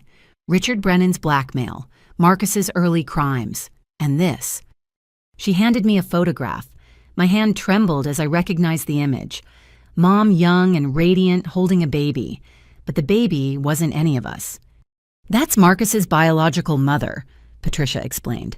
"Diana Brennan, Richard's first wife." The room tilted. Everything we thought we knew shifted again. James grabbed the photo. "Diana died in childbirth. Richard remarried quickly, but he never stopped loving her. When he met your mother, he saw Diana's ghost. Became obsessed." "But Marcus is Dad's son," Chloe insisted. "He looks just like him." "No." Dad spoke quietly. "He looks like my brother, my twin who died in Vietnam." Patricia nodded.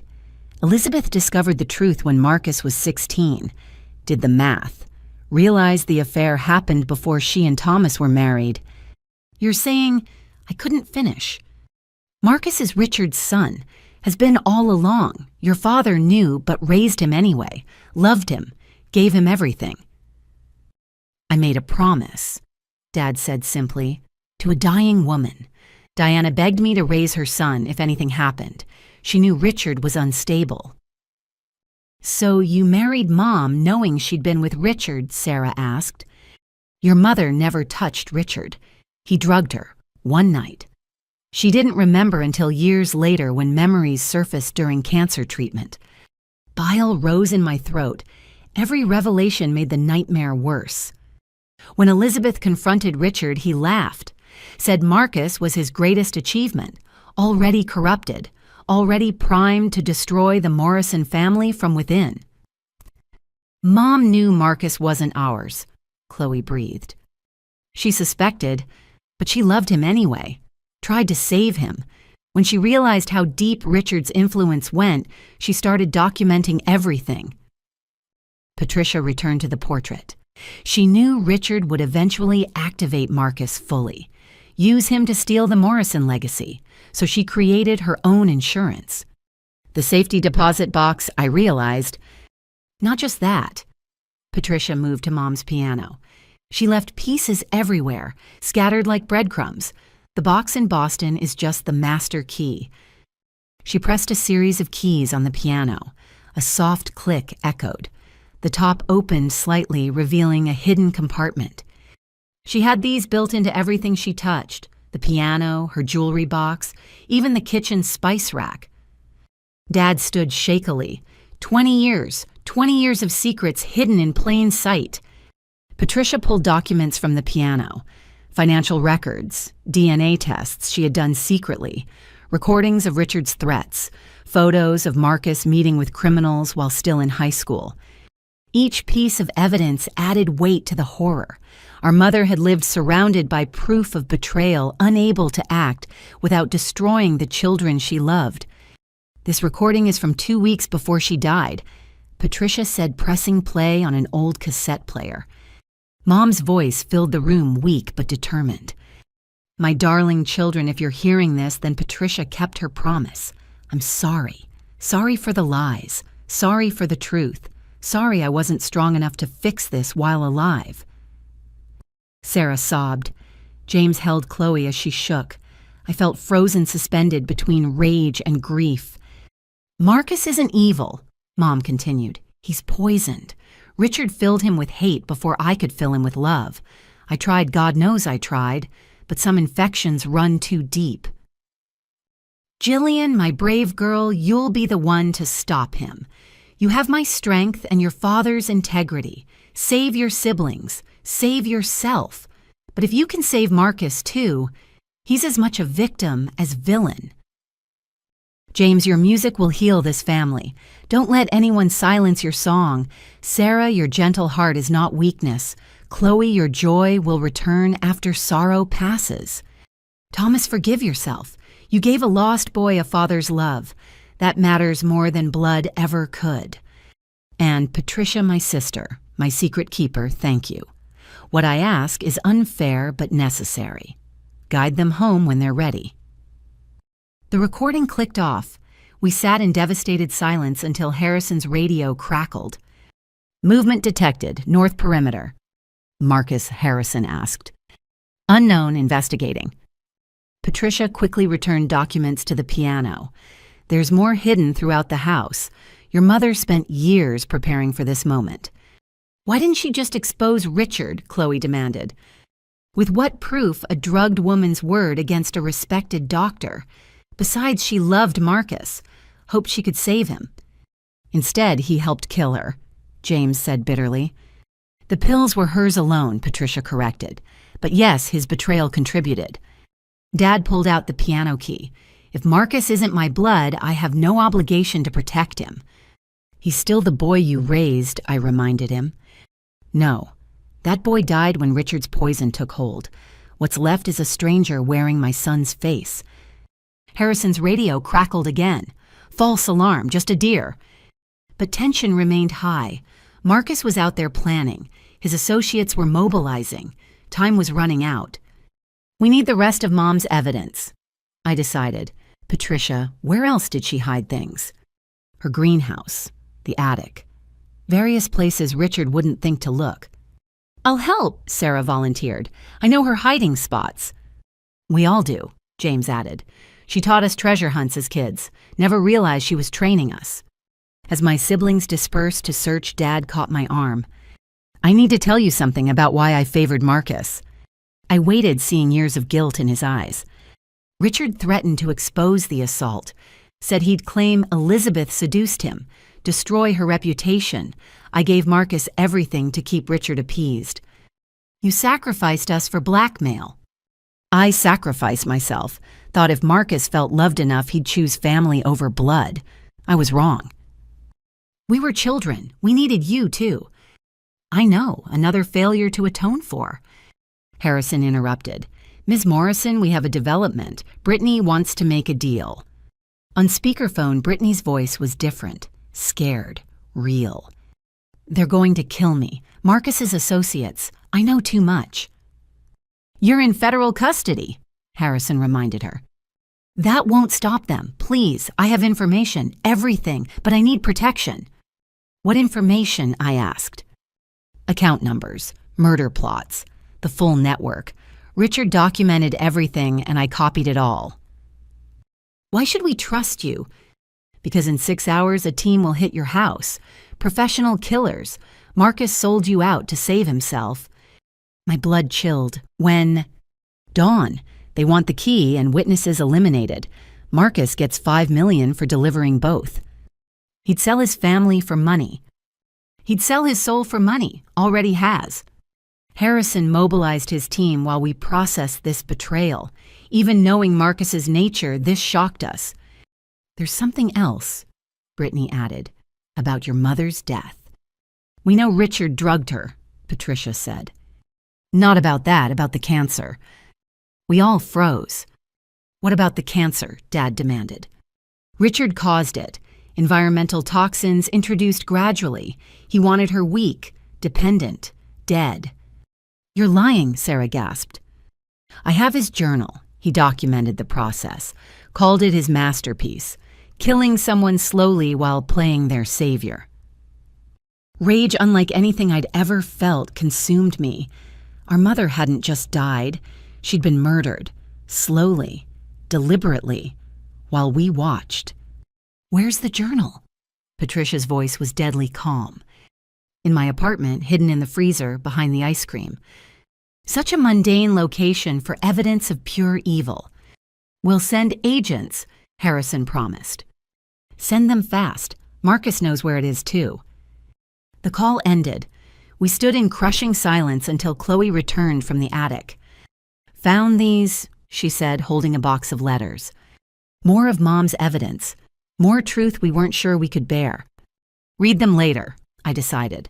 Right now, we need to survive until dawn. 6 hours, James calculated. 6 hours to expose a conspiracy 20 years in the making.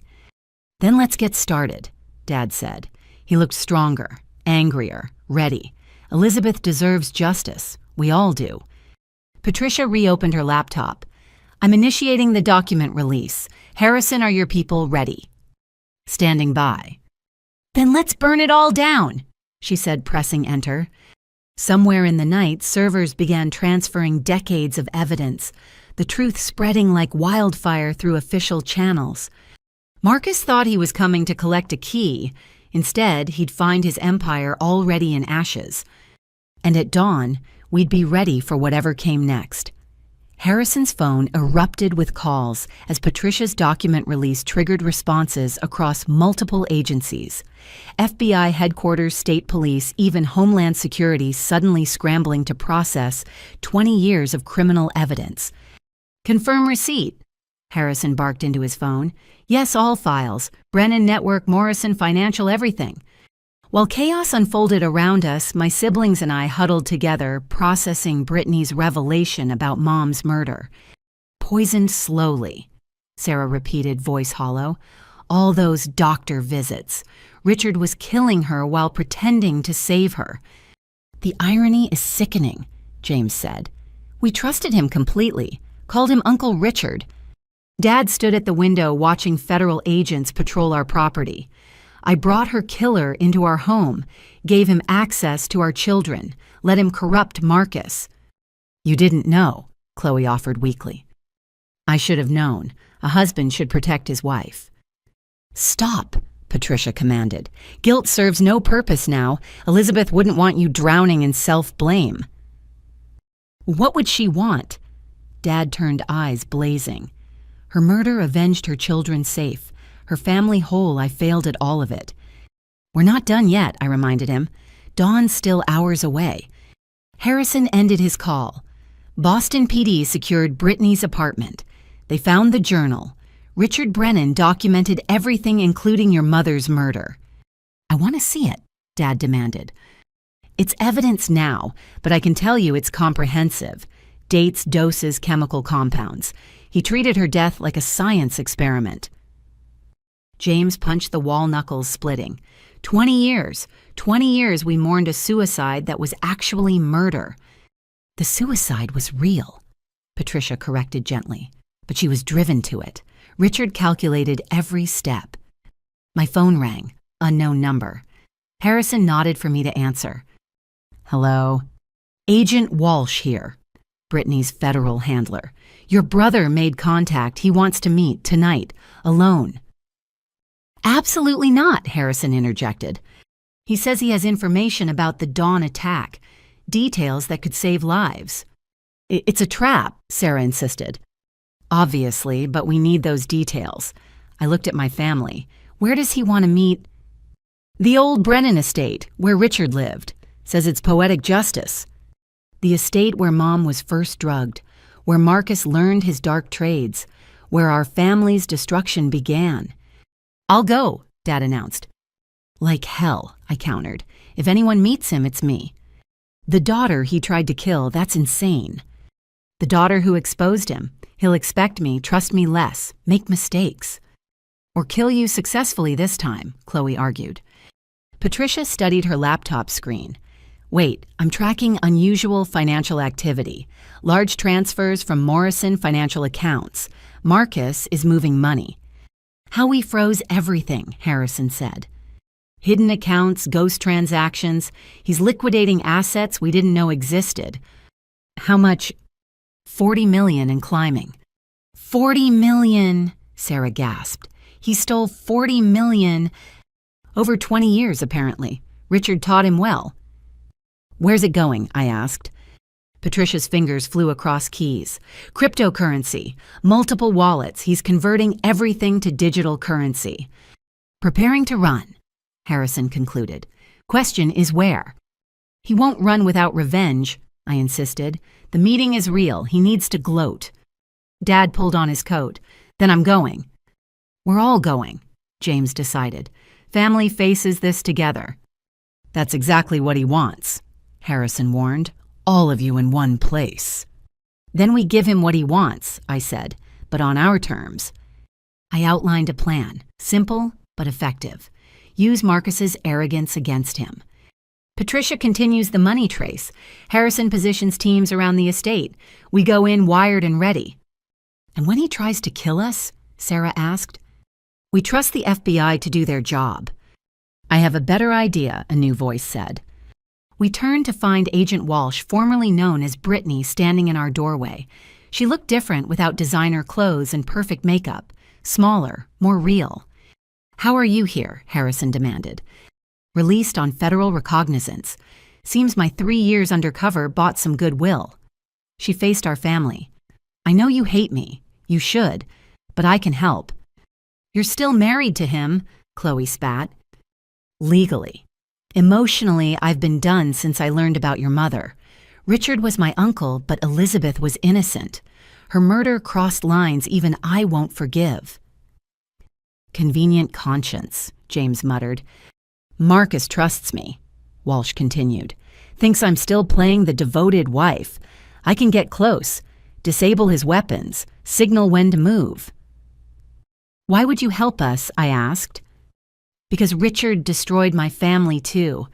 My mother died thinking her brother was a good man, learning the truth about what he did, who he really was. I want justice too. Justice or a deal? Patricia challenged. Both, I won't lie, but my deal helps you live through dawn. Harrison considered. She knows Marcus's patterns, his escape routes, could be valuable. Could be another trap, Sarah countered. Dad stepped forward, studying Walsh with teacher's eyes. What did my wife mean to you? The question surprised her. I only met her once, at a Christmas party when I was 12. She taught me to make paper snowflakes. Said every snowflake was unique like people, that differences made us beautiful. Her voice cracked. I kept that snowflake for years, even after joining this sick game. Reminder that good people existed. She's dead because of your family, Dad said quietly. I know, I can't fix that, but I can help stop Marcus from killing more innocents. Silence stretched until Dad nodded. Elizabeth believed in redemption, even for those who didn't deserve it. Dad, no, I protested. She comes, but armed agents stay close. First sign of betrayal. You'll have bigger problems than me, Walsh finished. Marcus rigged the estate with surprises. I know where they are. When did he have time? Harrison asked. He's been planning this for months. The house arrest just accelerated his timeline. She pulled out a tablet showing building blueprints. Explosives in the basement, trigger mechanisms on all exits. He wants you trapped when his associates arrive. You helped plan this, James accused. I documented it, part of my FBI cover. But yes, I helped him believe I supported it. And we should trust you because, Sarah demanded. Because in 3 hours, either we all survive together or die separately. Marcus doesn't plan to spare me either. I know too much. She's right, Patricia confirmed, monitoring financial channels. I'm seeing bounties posted on dark websites. $1 million each for Morrison family members. $2 million for Jillian. $5 million for Agent Walsh. He put hits on us, Chloe paled. Professional contracts. The Dawn attack is just the beginning. I felt the walls closing in. Marcus had turned our exposure of him into a death sentence for us all. All the more reason to end this tonight, I decided. We can't hide forever. So we're going, Dad asked. We're going, but smart, coordinated, ready for anything. Harrison began tactical planning while Walsh detailed the estate's dangers. Patricia tracked Marcus's digital footprints. My siblings prepared themselves mentally for confronting their brother one last time. I stepped onto the back porch, needing air. Mom's garden stretched before me, silver in moonlight. Her roses still bloomed despite the late season defiant against approaching winter. Sarah joined me. You saved us, you know. Whatever happens next, you saved us from living lies. I destroyed our family. Marcus destroyed our family. You're rebuilding it. With what brothers and prison parents' dead trust shattered? With truth, love, the things that actually matter. She hugged me. Mom would be proud. Mom would be alive if I'd acted sooner. Mom would be murdered regardless. At least now her killer faces justice. Through the window, I watched Dad coordinate with agents. James checked weapons with surprising competence. Chloe studied building plans. Patricia typed furiously. Even Walsh seemed genuinely focused on helping. We're going to survive this, Sarah said firmly. All of us, even Marcus if he lets us. He won't let us. He's too far gone. Maybe, but we have to try, for Mom, for the brother he could have been. I thought about the boy in our family photos, bright-eyed, laughing. Before Richard's poison took hold, that child deserved mourning even if the man he became deserved prison. 1 hour, Harrison called. We move in 1 hour. 1 hour until we face the golden child's final gambit. 1 hour to prepare for whatever desperate moves remained in Marcus's playbook. I looked at Mom's roses one last time, drawing strength from their stubborn beauty. Then I went inside to face the endgame with my family. The night of revelation was almost over. Dawn would bring either justice or disaster. Maybe both. The federal convoy moved through empty Connecticut streets like a funeral procession. I rode with Dad and Patricia in an armored SUV, while my siblings followed in another vehicle. Agent Walsh, our unlikely ally, guided the lead car toward Richard Brennan's estate. 2 miles out, Harrison's voice crackled through radios.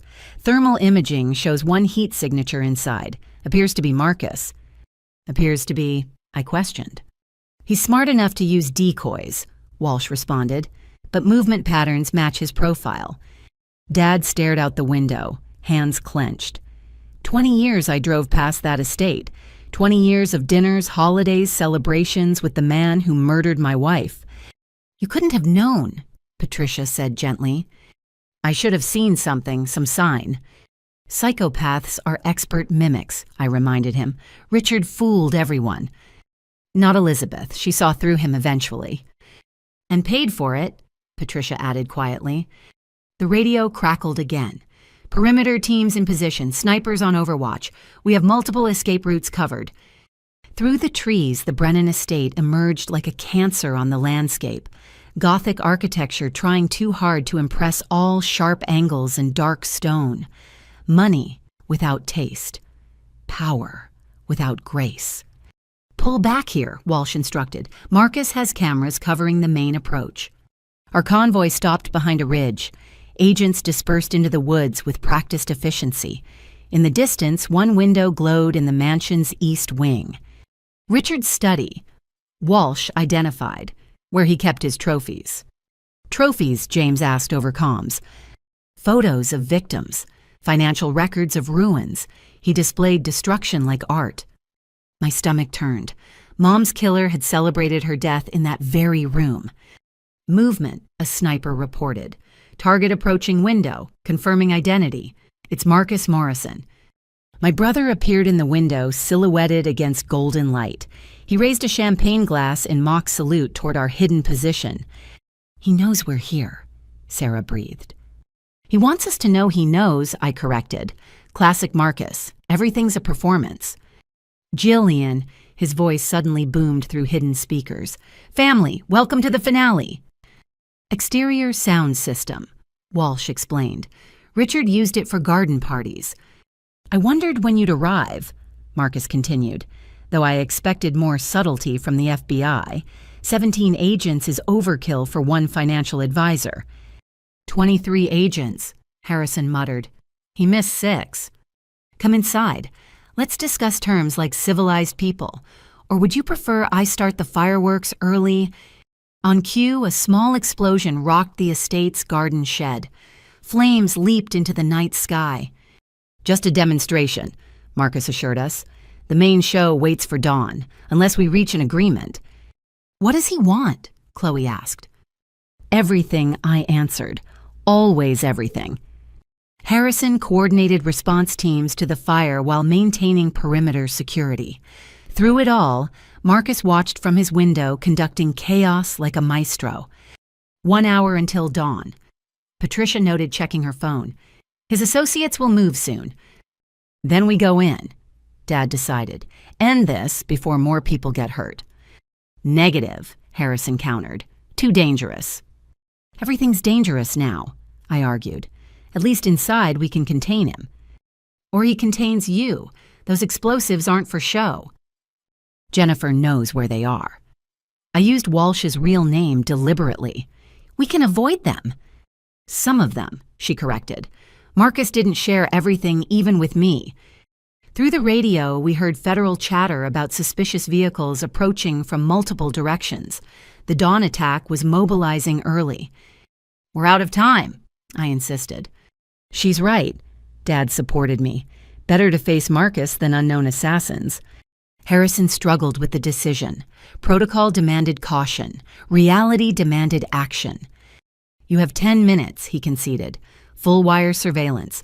First sign of trouble, we come in hard. I'll disable what explosives I can, Walsh offered. You're not going anywhere alone, James insisted. I'll cover you. Strange alliances forming in desperation. The con woman and the musician, the lawyer and the killer, the family and the federal agents. We approached the estate on foot, weapons drawn but lowered. The front door stood open, spilling light onto manicured grounds. Welcome home, Marcus's voice echoed. Or what was almost home. Did you know Richard wanted to adopt me officially? Give me the Brennan name. Why didn't he? I called out. Because keeping me a Morrison served his purposes better. Trojan horse inside your perfect family. We entered cautiously, Walsh, pointing out pressure plates and tripwires. The mansion's interior screamed stolen wealth, museum-quality art, priceless antiques, blood money transformed into beauty. Studies upstairs, Walsh directed. But watch the third step, Mercury switch underneath. We climbed carefully, each creak seeming to mock our progress. Family photos lined the walls, Richard with politicians, celebrities, unaware they were posing with evil. You found the journal, Marcus observed as we reached the landing. Brittany always was resourceful, though I prefer calling her Jennifer now, more honest. You knew. Walsh stopped short. I've known for 2 years, dear wife. Your pillow talk improved dramatically after you turned federal. Betrayal within betrayal. Even their marriage contained double crosses. Yet you stayed with me, Walsh challenged. Useful tools deserve using. Besides, feeding false information to the FBI amused me. We reached the study door. Marcus stood with his back to us, gazing at Richard's trophy wall. Look at this. He gestured to photos. 40 years of successful predation. Richard understood power. Take everything. Apologize to no one. Die undefeated. He died alone. Dad entered first, abandoned, haunted, begging forgiveness from ghosts. He died rich, Marcus countered. That's all that matters. You believe that? Sarah stepped forward. After everything we shared, every Christmas, birthday, family dinner. Shared. Marcus finally turned. His face had aged years in hours, exhaustion and rage, carving new lines. You shared nothing. I was the outsider, the changeling, the boy who didn't belong. We loved you, Chloe insisted.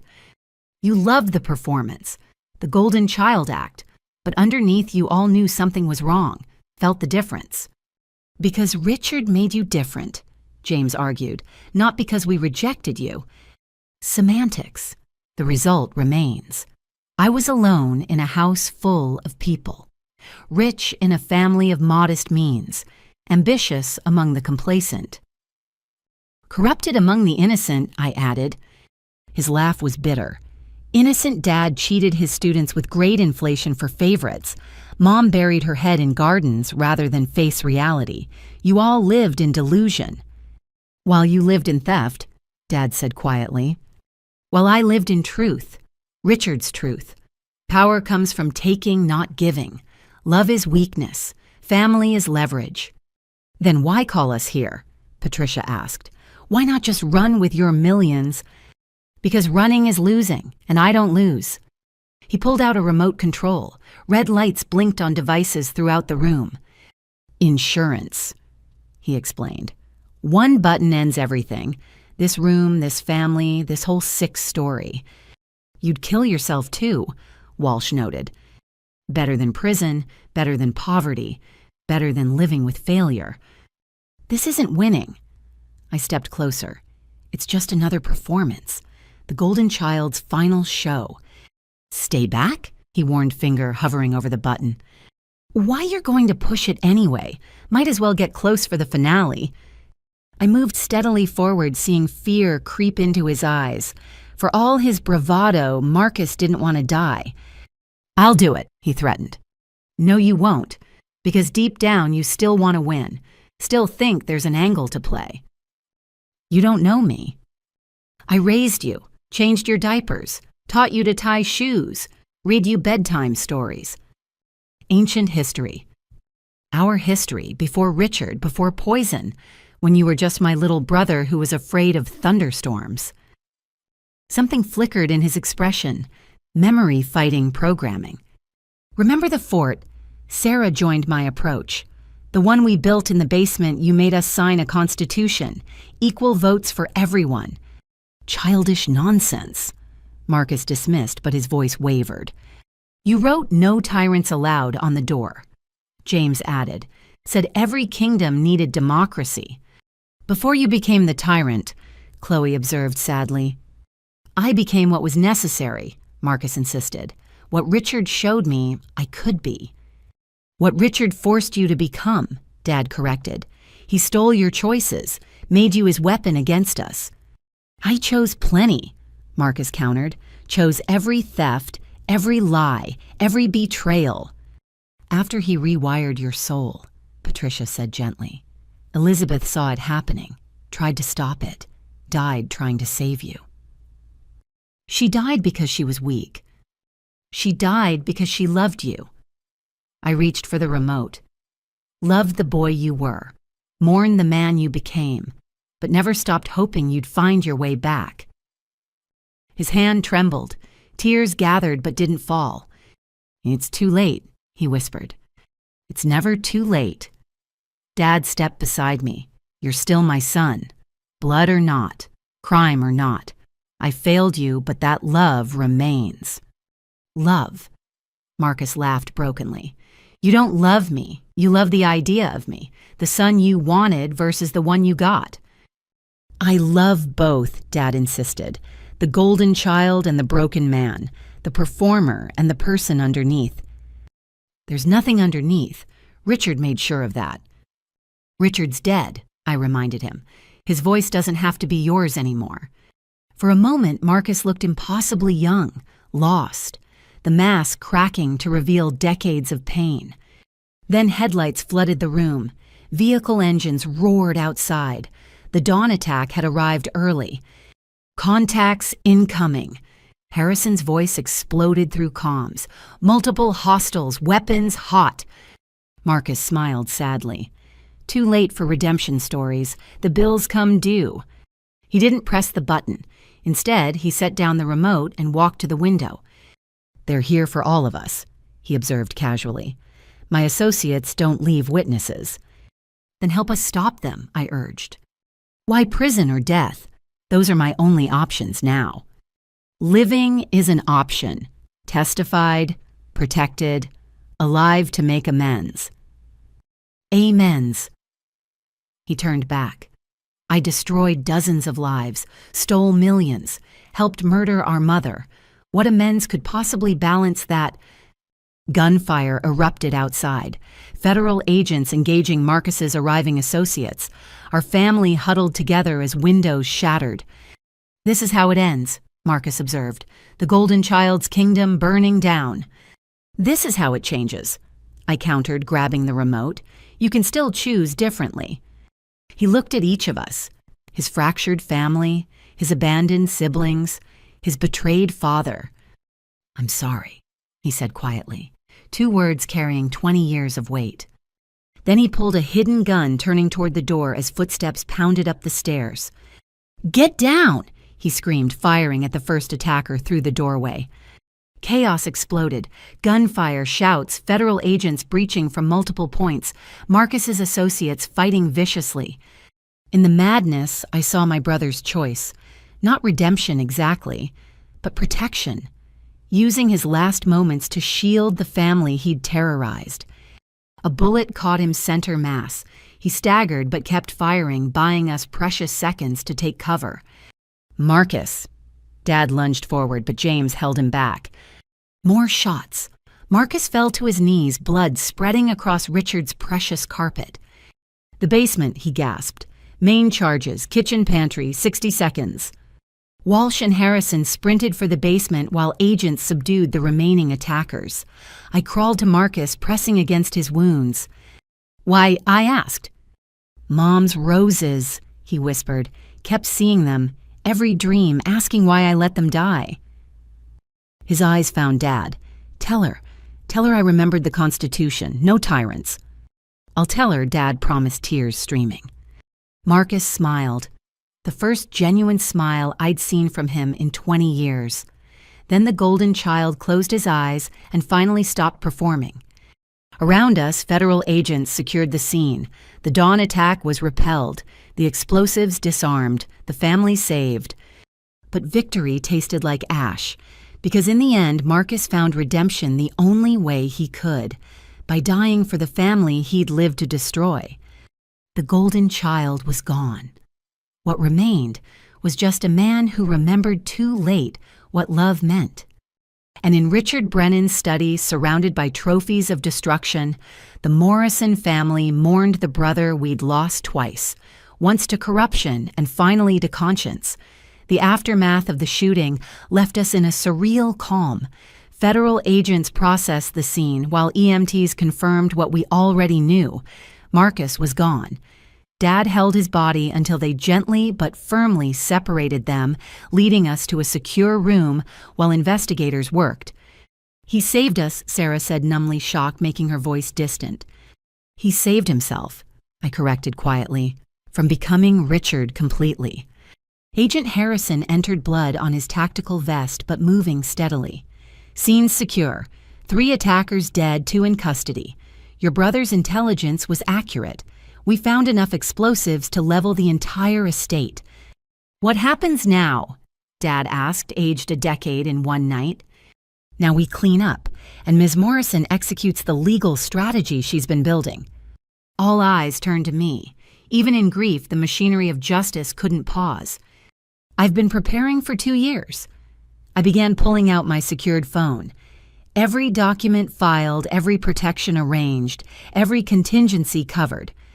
I accessed encrypted files showing them months of meticulous legal work. First, the house. 6 months ago, I established the Morrison Family Preservation Trust. Dad, you signed it, thinking it was retirement planning. The papers you brought that night, he remembered. The house can never be sold without unanimous consent from all beneficiaries. That means Sarah, James, Chloe, and myself.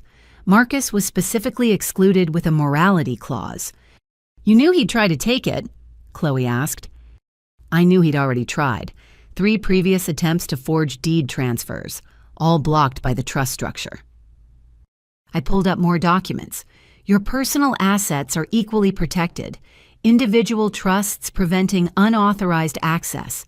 Marcus's power of attorney was void the moment he committed fraud. But I signed, Dad protested.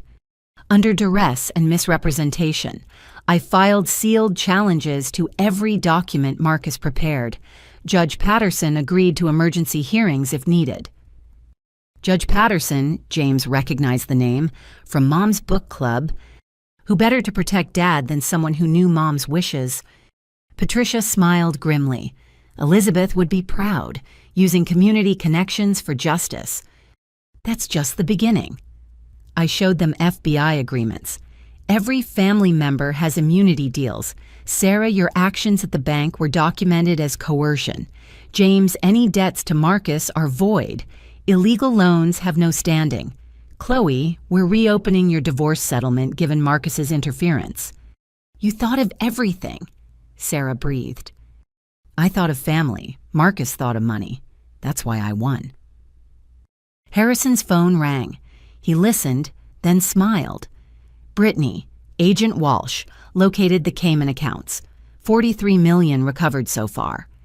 That money goes to victims first, I stated. Then civil penalties. What remains establishes a restitution fund. Nothing for us, Chloe asked, then caught herself. Sorry, that sounded human, I finished. But no, we don't profit from his crimes. We survive them. I pulled up the most important document. Marcus's arrest warrant was part of a larger RICO case, racketeering charges against the entire Brennan network. With his death testimony becomes crucial. Whose testimony, Dad asked. All of ours, plus Agent Walsh, plus Patricia's evidence. We're the star witnesses in dismantling 20 years of financial predation. Testifying against our dead brother, Sarah looked sick. Testifying for his victims, Mrs. Patterson eating cat food, Mr. Kim's grandchildren losing college funds, every elder whose trust was betrayed. Through the window, dawn finally broke properly. Golden light illuminated the estate's grounds, revealing the night's damage. Bullet holes, scorch marks, blood. There's more, I continued. The validation court order I mentioned, it was signed yesterday. Every transaction Marcus made in Dad's name is under review. I showed them the judge's order. Retroactive to 5 years ago. Any transfers, sales, or financial instruments he created are frozen pending investigation. The restaurant investors, James realized, can they recover their money? Most of it. Insurance bonds cover some losses. Seized assets provide more.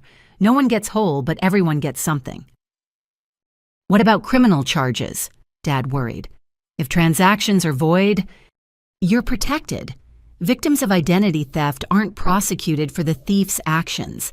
Every document establishes Marcus as the sole bad actor. Using family as shields again, Patricia observed. Using law as justice, there's a difference. Agent Harrison interrupted.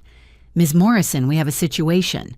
Press caught wind of the shooting. They're gathering outside. Through windows, I could see news vans arriving. Our private tragedy about to become public spectacle. I prepared for this too. I pulled out a drafted statement. Patricia, you have media contacts. Can you coordinate? She nodded, already dialing numbers. I'll manage the narrative.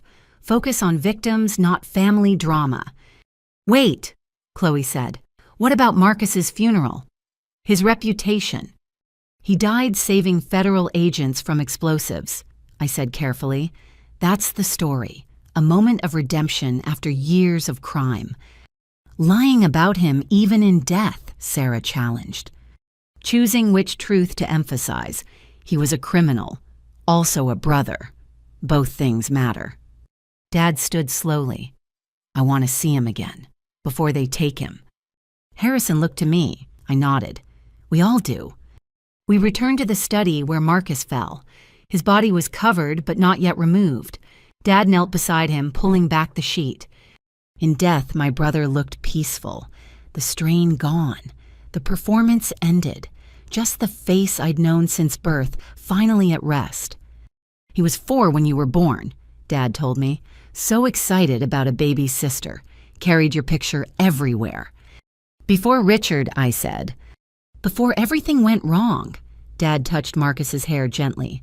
Maybe now he's free. From Richard's voice, James agreed, from the poison. We stood vigil until the coroner arrived, each sibling saying goodbye to the brother we'd lost long before tonight, the golden child who'd tarnished himself beyond recognition, but found in his final moment a glimmer of the boy he'd been. As they took him away, my phone buzzed with alerts, banks confirming frozen accounts, lawyers acknowledging filed motions, the legal machine I'd built activating across multiple jurisdictions. You really did prepare everything. Patricia marveled, reading notifications over my shoulder. Not everything, I admitted. I didn't prepare for him dying. Part of me thought, he'd survive to face justice, Dad supplied. To find redemption, real redemption, in life, not death. He found what he could, Dad said firmly. That has to be enough. Harrison returned with updates. Press conference in 1 hour. U.S. Attorney wants to announce the RICO case. You'll need to be there. All of us, Sarah paled. United front, I confirmed. Show the world that families can survive predators, even internal ones. What do we say? Chloe worried. The truth. That we loved someone who lost his way. That crime has consequences. That victims deserve justice. And Marcus, James asked, how do we explain him? I thought carefully. We explain that Richard Brennan stole a child's soul, that greed consumed a good person, that in the end family mattered more than money. Will anyone believe it? Sarah wondered. Does it matter we know the truth? Mom knew, that's enough. As we prepared to face the cameras, I made final calls. Victim notification services, restitution administrators, insurance investigators, the wheels of justice turning properly at last. Jillian. Dad caught my arm. Thank you for protecting us, for being stronger than I was. You were plenty strong. You loved unconditionally. That's its own courage.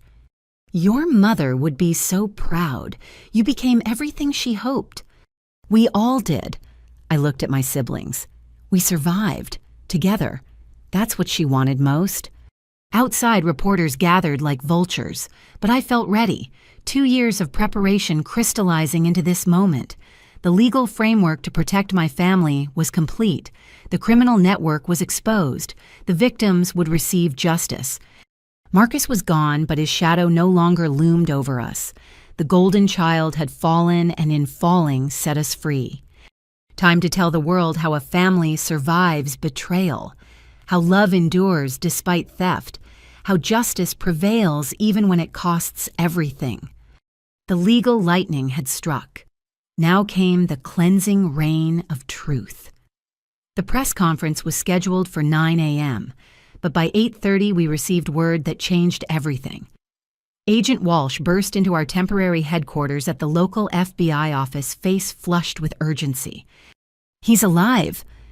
The words didn't compute. We'd seen Marcus die, held his body, watched them take him away.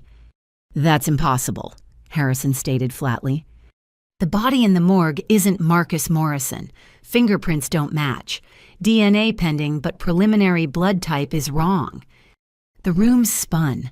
My carefully constructed legal framework suddenly felt like a house of cards in a hurricane.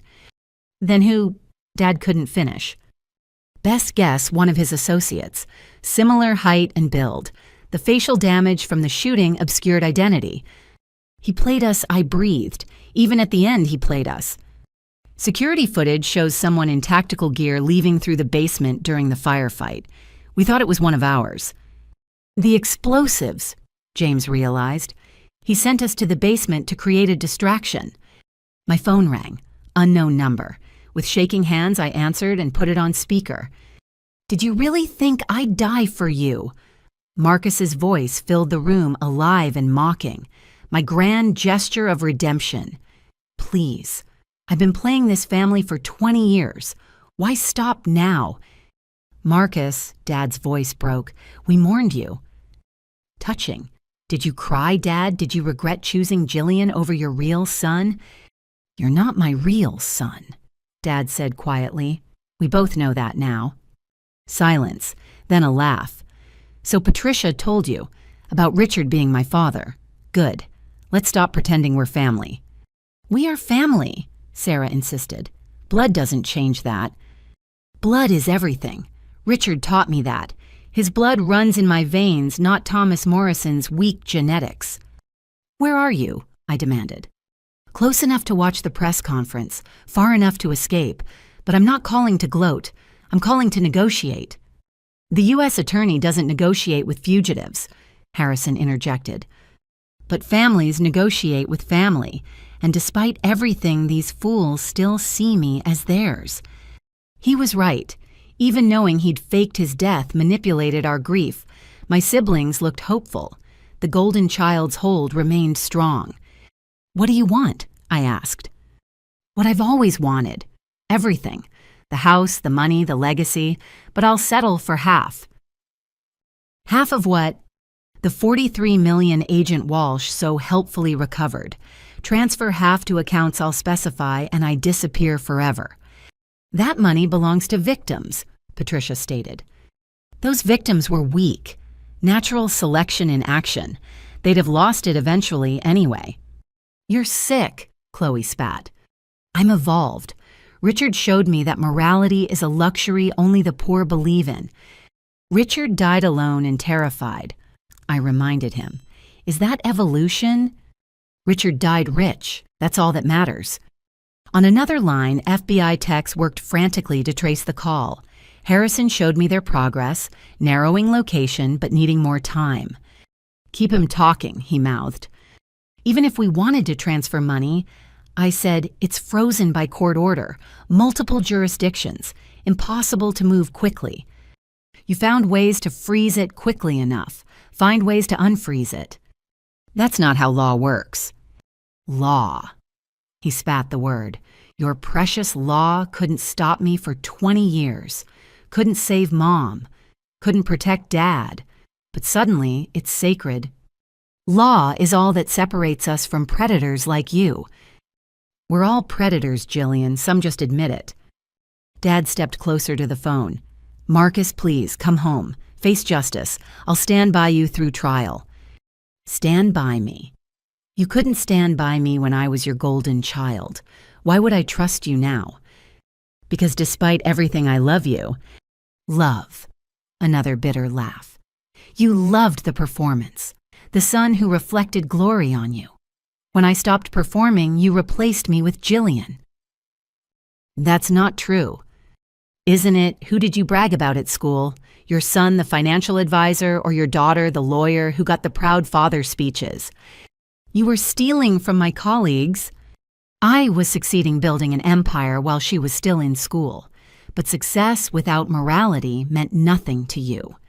It shouldn't mean anything to anyone, James interjected. Spoken like a failure. How's that music career brother still playing coffee shops for tips? I'd rather play honestly for pennies than steal millions. Which is why you'll always be poor, and I'll always be rich. The trace was completing. Harrison showed me coordinates. Marcus was calling from the harbor, probably on a boat ready to flee. You said you wanted to negotiate.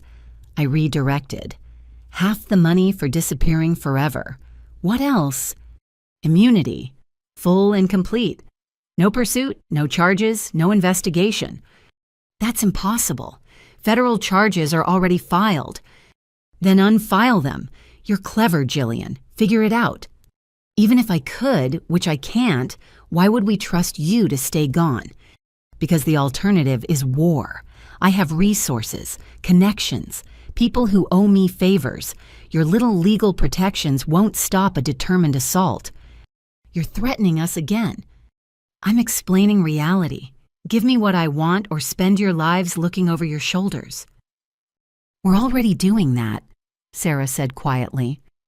It gets worse, trust me. Through the window, I could see press gathering outside, the conference that would expose everything approaching rapidly. We need time, I stalled. Legal mechanisms take days, not hours. You have 1 hour. By the time your press conference ends, I want confirmation of transfers beginning.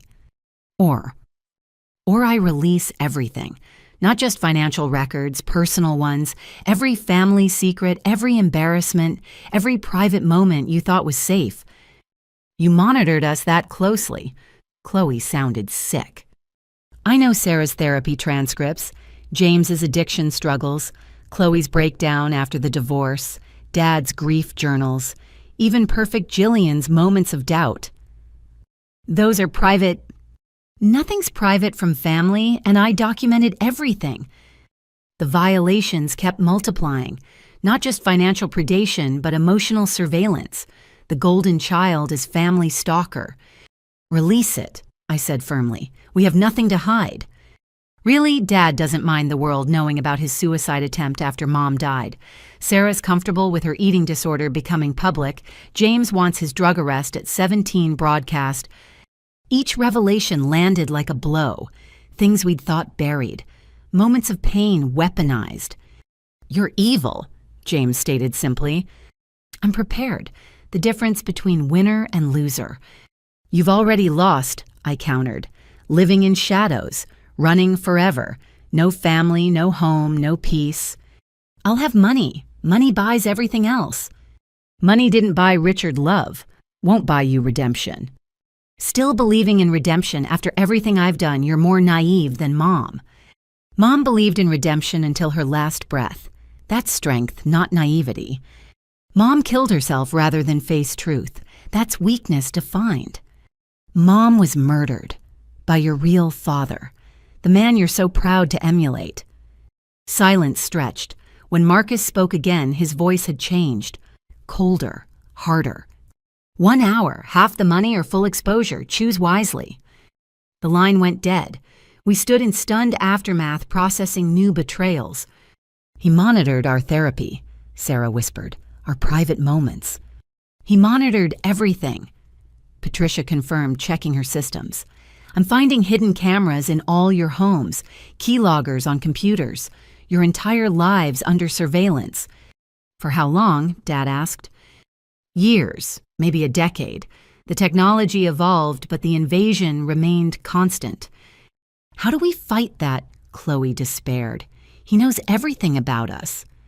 And we know everything about him, I reminded them, including where he is. Harrison confirmed it. Harbor patrol's moving in, quiet approach. We might get him. He'll have contingencies, Walsh warned. Marcus always has contingencies. Then we need our own. I looked at my family. He wants to expose our secrets. Let's expose them first. What? Sarah recoiled. Press conference in 20 minutes. We control the narrative, admit our struggles, own our pain, take away his ammunition, air our private battles publicly. James looked skeptical. Transform them from weapons to testimonies. Show that everyone struggles, everyone falls, but not everyone becomes a predator because of it. That's insane, Chloe protested. That's honest, the one thing Marcus never learned to be. Dad considered. Your mother would approve. Truth over comfort. Always. We don't have to do this, I assured them. We can try to pay him. Hope he honors the deal. He won't, Patricia stated. Blackmailers never stop, they just escalate. Then we stop him first, Sarah decided, with truth. One by one, my siblings agreed. The family that had hidden behind facades for 20 years would finally step into light. What about the money? Chloe asked. Goes to victims, every penny. Marcus gets nothing. He'll retaliate, James warned. Let him. We'll be free. No more secrets to exploit, no more shame to manipulate. As we prepared for the conference, Harrison received word. Harbor Patrol had found the boat Marcus called from. Empty. Another misdirection. He's still playing us, Walsh observed. No, I corrected. He's still performing, but we're done being his audience. We walked toward the press room together, 5 siblings united by tragedy, strengthened by truth, ready to strip the golden child's power by refusing to be victims anymore. Marcus thought exposure was his weapon. He didn't realize it was our liberation. The press room at the FBI office buzzed with barely contained energy. Reporters jostled for position while cameras focused on the empty podium. Behind a curtain, my family huddled together, each processing what we were about to do. "Remember," I said quietly, "we control our stories. Not Marcus, not the media, us." Sarah clutched note cards with trembling hands. "I've never talked about the eating disorder publicly, not even to friends." "You don't have to now," James assured her. "We can find another way." "No, Jillian's right. Secrets gave him power. Truth takes it back." Agent Harrison approached. "Harbor Patrol lost him, but we have leads. Bus terminal cameras caught someone matching his description, buying tickets to multiple destinations." "Classic misdirection," I noted. "He's probably driving in the opposite direction." Ms. Morrison, the U.S. attorney, arrived looking harried. "I understand there have been developments. Marcus is alive, making demands, threatening exposure of family secrets." "Then we postpone, regroup, adjust strategy. We go forward, but expanded scope. Not just financial crimes, but the human cost. Our cost." She looked skeptical. Personal revelations could undermine credibility. Or demonstrate that victims can be anyone, even families of perpetrators. "It's risky." "Everything about this case is risky. At least this risk serves justice." She nodded slowly. "Your call. But stay focused on the criminal enterprise. Personal details support, not overshadow." "Understood." Harrison's phone rang. He listened, then paled. Marcus just released something. Financial records hitting dark websites. Victim names, addresses, loss amounts. "He's exposing his own victims." Patricia grabbed a laptop, fingers flying. "This makes no sense." "It makes perfect sense," I realized. "He's creating chaos, overwhelming the system, making prosecution harder. And endangering innocent people," Dad added.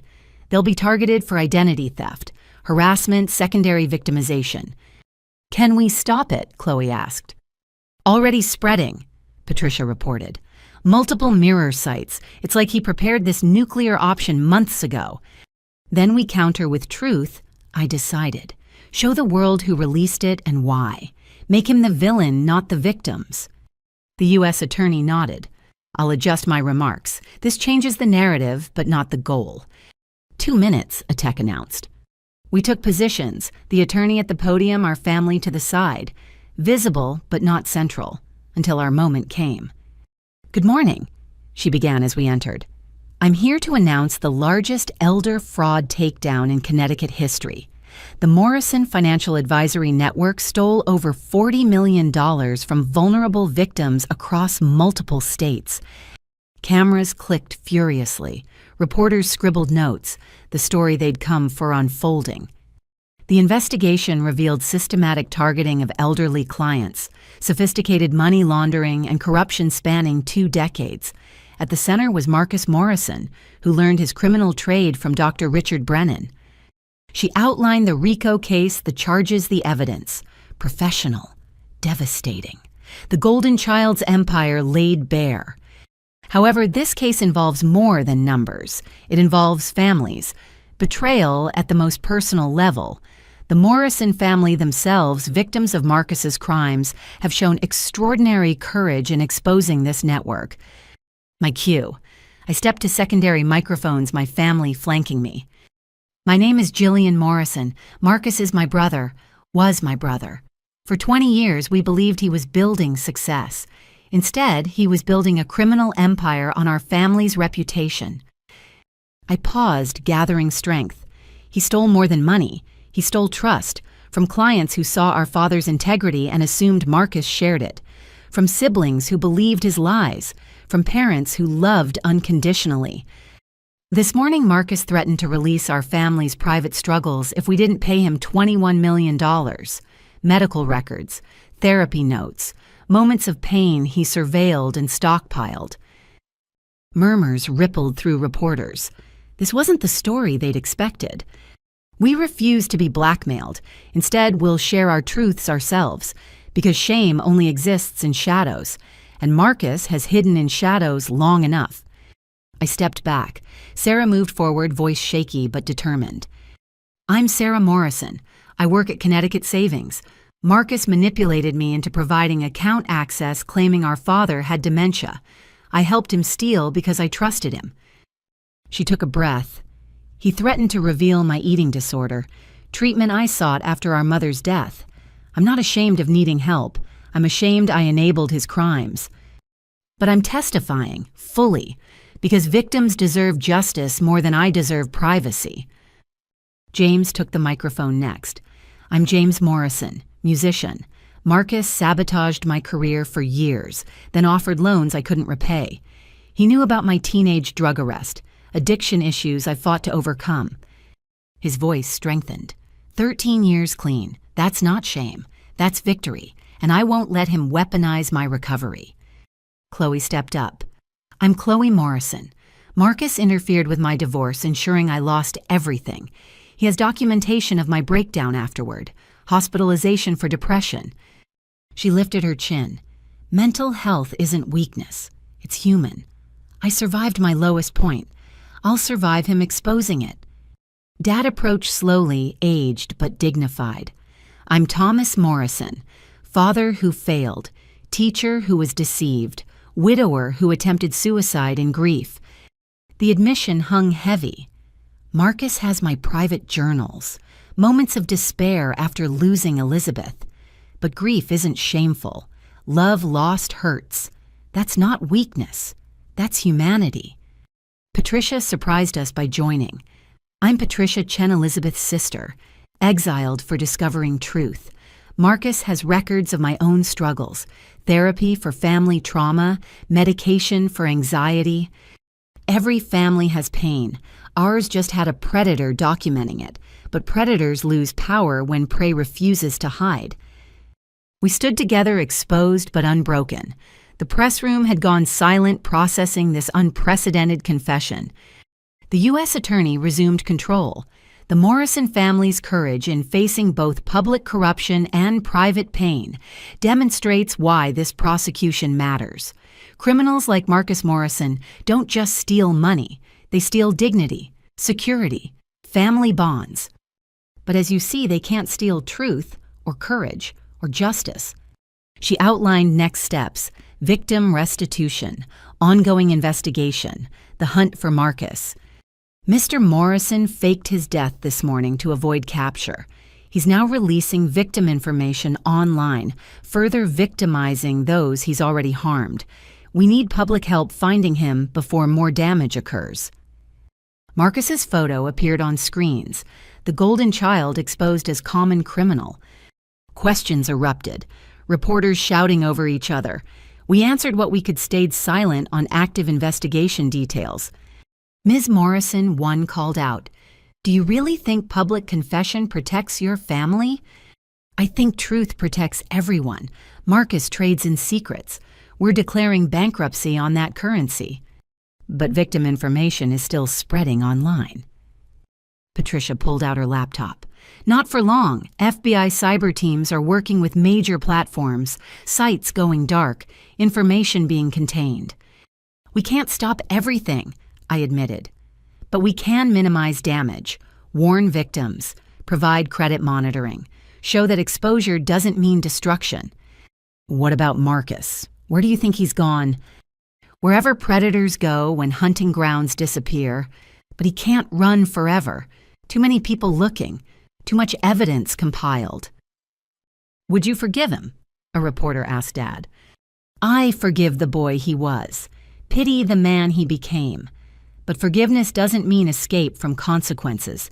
He must face justice. Even if it means life in prison. Especially then. Prison might save whatever soul remains. Running only feeds the disease." My phone buzzed. Text from unknown number. I showed Harrison. Brave performance, sis, but performances end. Reality remains. Check your email. Harrison's tech team traced while I accessed my secured email. A single message with attachments. Photos. Our family through the years but corrupted. Surveillance shots from hidden cameras, private moments violated, and worse, fabricated images. Technology merging truth with lies. Deep fakes, Patricia identified. He's creating compromising material that never existed. Can you prove they're fake? Chloe worried. Eventually, but damage spreads faster than debunking. Then we don't debunk, I decided. We dismiss, make his desperation obvious. I returned to the podium. Marcus just sent manipulated images, fake compromising photos created by AI. When truth didn't serve his purpose, he manufactured lies. This is what criminals do when cornered. They lash out, fabricate, destroy what they can't possess. But pixels aren't power. Truth is. And the truth is, Marcus Morrison is a desperate fugitive creating digital fiction because reality has turned against him. How do we know what's real versus fake? A tech reporter asked.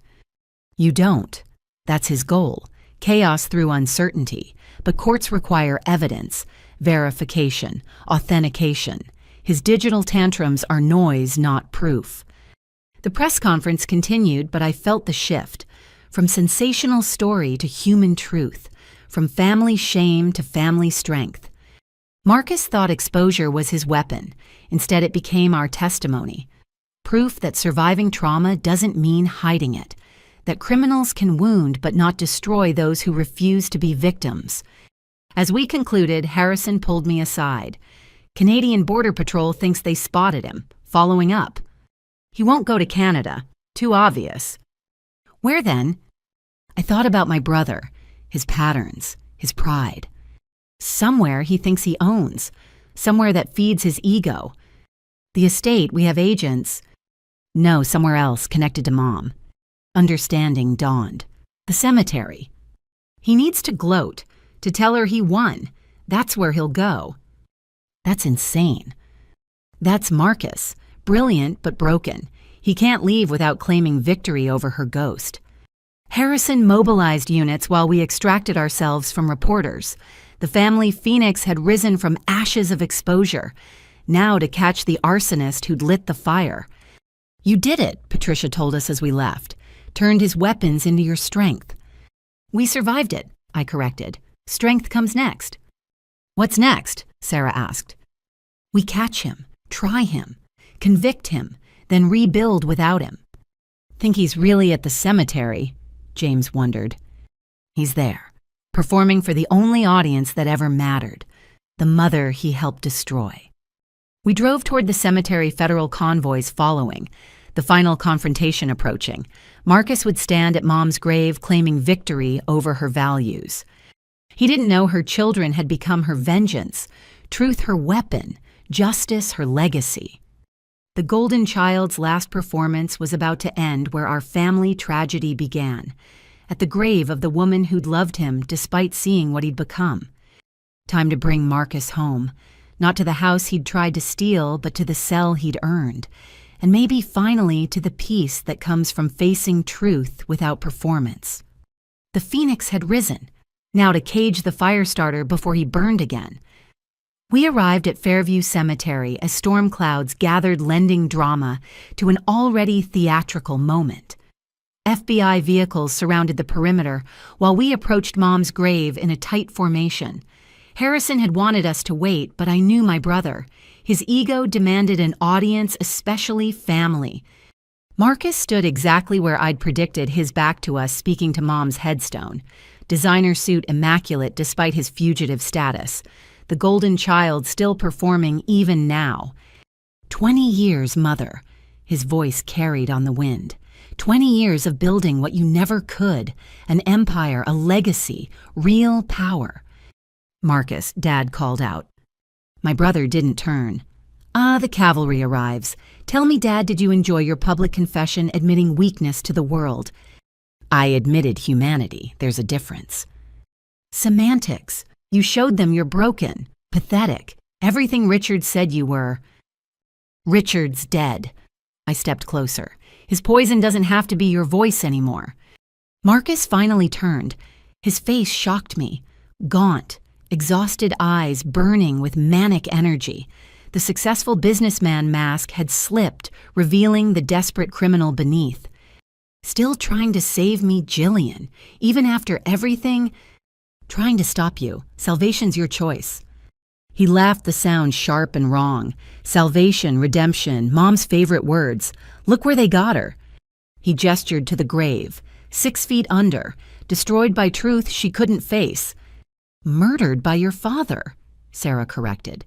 We know about the poison, the slow killing. Murdered, suicide, details. She's dead either way. And you helped, James accused. Covering for Richard, tormenting her with betrayals. I survived. In this family, that's an achievement. Federal agents moved into position, but Harrison held them back. This needed to play out. Marcus needed to hang himself with words, not force. You know what I found fascinating? Marcus continued, pulling something from his pocket. Mom left letters, hidden everywhere, including one for me. My breath caught. Patricia had mentioned letters, but we hadn't found them all. Want to hear what she wrote to her precious Marcus, her corrupted son? Don't, Dad warned. Those words were private. Nothing's private in this family. You taught me that with your public confessions. He unfolded aged paper with theatrical reverence. My dearest Marcus. He read in cruel mimicry of Mom's voice. By the time you find this, I'll be gone, but my love remains. Stop, Chloe pleaded. I know what Richard has done to you. The poison he's fed your soul. I failed to protect you from him, and that failure haunts me more than my own approaching death. His voice cracked slightly, humanity peeking through before he crushed it. But I also know the boy you were, kind, protective, the child who shared his Halloween candy with siblings, who read stories to baby Chloe. That boy still exists beneath Richard's corruption. She was right, I said quietly. He existed. We saw glimpses. Glimpses of weakness, Marcus snarled. Moments Richard beat out of me. He continued reading. I'm leaving you a choice, my son. Continue on Richard's path and destroy everything beautiful in your life. Or remember love. Choose family. Find your way home. The money, the power, the golden throne Richard promised. They're illusions. Only connection matters. Only truth heals. Only love lasts. Marcus crumpled the letter. Pathetic. Even dying, she clung to delusions. Love connection. Where were those when she swallowed pills? In that letter, Dad said firmly, in her final attempt to save you. Save me. Marcus pulled out more letters. She wrote to everyone. Want to hear Patricia's full of apologies for trusting her with evidence, or Sarah's begging forgiveness for not protecting her from grief. Those aren't yours to share. Patricia stepped forward. Everything's mine to share. I own this family's secrets. He held up another envelope. James, she worried your music would suffer from sadness. Chloe, she feared you'd lose your joy. Dad, she forgave your weakness and begged you to be stronger. And Jillian. His eyes found mine. Perfect Jillian got the longest letter. Want to know why? I stayed silent. Because she knew you'd be the one, the family defender, the truth bringer, the daughter who'd stop the son. He produced my letter sealed for 20 years. Should we read it together? See what prophecies Mom left? Give it to me, I said simply. Come get it. I walked forward slowly, agents tensing. But this wasn't about physical confrontation. This was about choices. Mom's final gifts. You know what the saddest part is?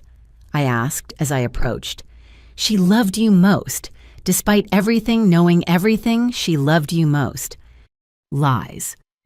Truth. Why else write to you first? Why else keep hoping until her last breath? I reached for the letter. He didn't pull back. Because she was weak, he said, but uncertainty colored his voice. Because she was strong, strong enough to love the unlovable, to hope for the lost, to believe in redemption even for Richard Brennan's son. I am Richard's son. You're also her son, Dad's son, our brother. That matters too. For a moment, something shifted in his eyes. The boy Mom remembered flickering through. Then his phone buzzed, breaking the spell. He glanced at it and smiled. Touching moment, but my ride's here. A helicopter appeared over tree lines, approaching fast. Did you really think I'd stand here without an exit strategy? He backed toward the landing zone. Enjoy your letters. Enjoy your victory. Enjoy your poverty. Marcus, please, Sarah called out. It doesn't have to end like this. It ended 20 years ago. You just refused to see it. The helicopter descended wind-scattering leaves across Mom's grave. Federal agents moved, but Marcus held up a device. Insurance, he shouted over rotor noise. Dead man switch. I release my thumb, every Morrison family document hits the internet. Tax returns, medical records, everything. You'd destroy us even in escape, Dad asked. I'd ensure mutually assured destruction. Back off or burn with me. The helicopter touched down, door opening, escape yards away. That's when Patricia surprised everyone. Elizabeth knew you'd run. Marcus paused. She knew you'd choose Richard's path, so she prepared something special. Check your accounts, nephew. All of them. Marcus fumbled for his phone, keeping the dead man switch active. His face went white. What did you do? Not me, your mother. 20 years ago, she embedded a virus in the founding documents of every shell company you'd create, dormant until activated by specific triggers. Impossible. She didn't use technology. She used law, sunset clauses, self-destruct provisions, hidden in the legal language Richard taught you to exploit. You're lying. Check again.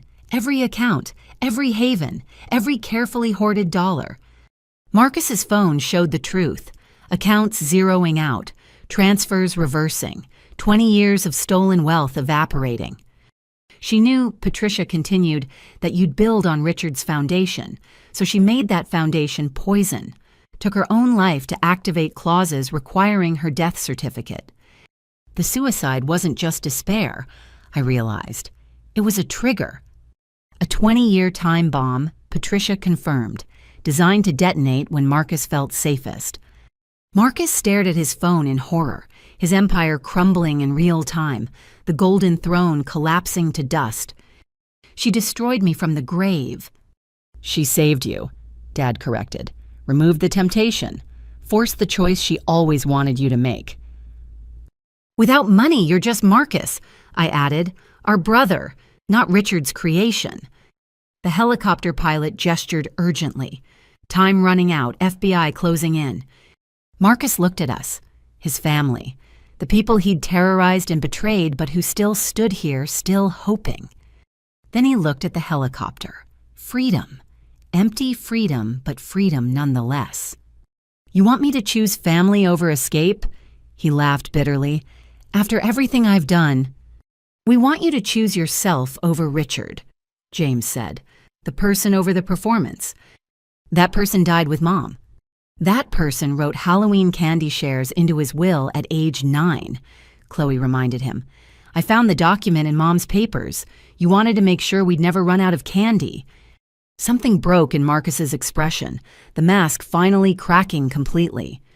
I can't, he whispered. I've gone too far, done too much. Prison isn't death, I urged. It's consequence, but also possibility. Chance to find who you are without Richard's voice. 20 years minimum, maybe life. 20 years to remember the boy Mom loved, to honor the mother we failed. The helicopter pilot made a final gesture, now or never. Marcus stood at the crossroads. The dead man switch trembled in his hand. One choice destroyed his family's privacy. The other destroyed his freedom. Mom, he said to the gravestone, you won. Even dead you won. Then he did something unexpected. He walked to her grave and placed his hand on the stone, the gesture of a son saying goodbye, or hello, or sorry. The helicopter lifted off without him. Federal agents moved in carefully, mindful of the switch, but Marcus simply handed it to Harrison. "It's fake," he admitted. "The switch, the documents, all performance. I destroyed everything compromising months ago. Even I have limits." "You threatened us with nothing," Sarah gasped. "I threatened you with fear. Usually that's enough." They cuffed him gently, almost respectfully, the golden child submitting to justice at his mother's grave. "The letters," he said to me as they led him away. "Read them, all of them. She saw this ending, planned for it. The suicide was just the first move in a 20-year chess match. Against Richard. For us. Everything she did was for us, even dying." They put him in the transport. Through the window, I saw him looking back at Mom's grave. No longer the golden child, just a broken man beginning to understand the weight of a mother's love. We stood in silence after they left. 5 siblings around their mother's grave, holding letters written in hope and sealed in despair. "Should we read them?" Chloe asked. "Together," Dad decided, as she intended. We sat on the grass, uncaring about expensive clothes or approaching rain. One by one, we opened Mom's final words. Each letter was different yet connected. Pieces of a puzzle she'd left for us to solve. Together, they revealed the truth. She'd known about Marcus's corruption, Richard's evil, our family's trajectory. But rather than despair, she'd chosen strategic hope. Planted seeds in law and love that would bloom when needed most. "She saved us," James marveled. "Even in death, she saved us." She saved Marcus too, I realized. Forced him to face himself without money's shield. "Think he'll survive prison," Sarah worried. "He'll survive," Dad said firmly, "and maybe finally heal. Without performance, without pressure. Just Marcus facing truth." The rain began gentle at first. We gathered the letters, precious evidence of a mother's endless love. As we walked back to the cars, I looked back at her grave. The headstone read, "Elizabeth Morrison, beloved wife and mother, truth in love." 20 years later, we finally understood what that meant.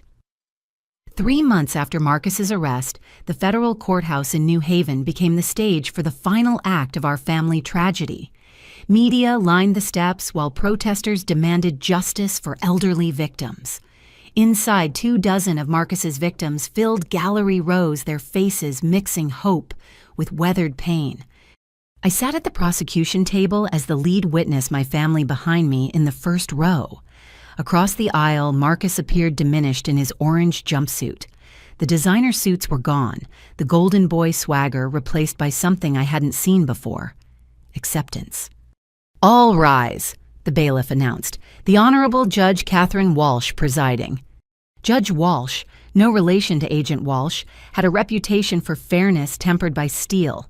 She'd overseen financial crime cases for 2 decades, seen every excuse and manipulation. Marcus would find no sympathy here. "We're here for sentencing in United States versus Marcus Morrison," she began. "The defendant has pled guilty to 47 counts of wire fraud money, laundering, elder abuse, and racketeering. The plea agreement recommends 20 to 25 years.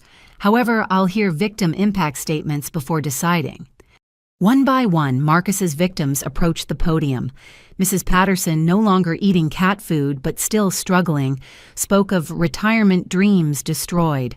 Mr. Kim described grandchildren who couldn't attend college because their futures were stolen. Each story added weight to the scale of justice. "I trusted him," Eleanor Chen said through tears. "Not because of his promises, but because of his family. The Morrison name meant integrity in our community. He perverted that legacy for greed." Marcus sat straighter with each testimony, finally hearing the voices he'd silenced with schemes and lies. No longer numbers and accounts, but humans with hearts he'd broken. When victims finished, the prosecutor called me forward. "Ms. Morrison, as both family member and key witness, please share your perspective." I approached the podium, meeting Marcus's eyes briefly. What I saw there surprised me. Not defiance or hatred, but something approaching remorse. Your Honor, Marcus Morrison is my brother. For 20 years, I watched him transform from a kind child into a criminal. That transformation wasn't natural. It was engineered by Richard Brennan, who groomed him from adolescence. However, explanation is an excuse. Marcus chose to continue Richard's legacy, chose to steal, lie, destroy. Every victim who spoke represents a choice he made against conscience. I pulled out a document. This is a letter our mother wrote before her death. She predicted this moment. Wrote, "If you're reading this in court, then Marcus has fallen completely. But remember, even fallen angels were once angels. Justice must be served, but let mercy temper judgment. Prison might save the soul money corrupted." The prosecution requests the full 25 years. I continued, not from vengeance, but from hope. Hope that separated from temptation, Marcus might rediscover his humanity. Hope that victims see justice served. Hope that other potential predators see consequence is real. I returned to my seat. The defense attorney, a public defender since Marcus's money had vanished, made obligatory arguments about cooperation and remorse. Then came the surprise. Your Honor. The defender announced Mr. Morrison wishes to address the court. Murmurs rippled through the gallery. Defendants rarely spoke at sentencing, especially in financial crimes. Too much risk, too little gain. Marcus stood slowly, chains clanking. The sound seemed to emphasize how far he'd fallen from boardrooms and BMWs. Your Honor, he began, voice steady but subdued. I've spent 3 months in custody reading every victim's statement, studying every loss I caused. For the first time in 20 years, I see clearly. He turned to the gallery. Mrs. Patterson, you trusted me because you taught with my father, shared lunches, compared grandchildren photos. I saw that trust and computed its monetary value. I'm sorry. The word feels pathetically small, but it's true. Mr. Kim, your granddaughter Lisa, wanted to be a doctor. I stole that dream for a boat I used twice. No sentence can restore her future, but I'll spend mine trying to earn forgiveness I don't deserve. One by one, he addressed victims by name, personal details that showed he'd finally seen them as people, not prey. Some cried, others glared. Eleanor Chen simply nodded, acknowledging words 2 decades too late. To my family, he turned to us, I terrorized you, surveilled you, tried to destroy you when you exposed me. You offered love, I returned it with theft. You offered redemption, I chose revenge. His voice cracked. Mom saw what I was becoming, tried to save me. I helped drive her to death rather than listen. That's my true crime. The money just kept score. Your Honor, I request the maximum sentence. Not because the prosecutor demands it, but because I need it. 25 years to excavate the person Richard buried, to find the boy who shared Halloween candy, to honor the mother I failed. Some crimes can't be undone, some trust can't be rebuilt, but maybe given time and bars and truth, something human can grow from the wreckage I created. He sat down, the courtroom held its breath. Judge Walsh reviewed papers, her expression unreadable. Mr. Morrison, your statement shows either genuine remorse or masterful manipulation. Given your history, distinguishing between them seems impossible. However, actions matter more than words. You've cooperated fully, revealed hidden accounts, testified against co-conspirators. The Brennan Network is dismantled largely due to your assistance. But cooperation born from self-interest isn't nobility, it's strategy. And your victims deserve more than strategic sorrow. She looked at the gallery. The elderly are society's treasures. They've earned peace, security, dignity. You stole all 3. Perverted family trust for personal gain.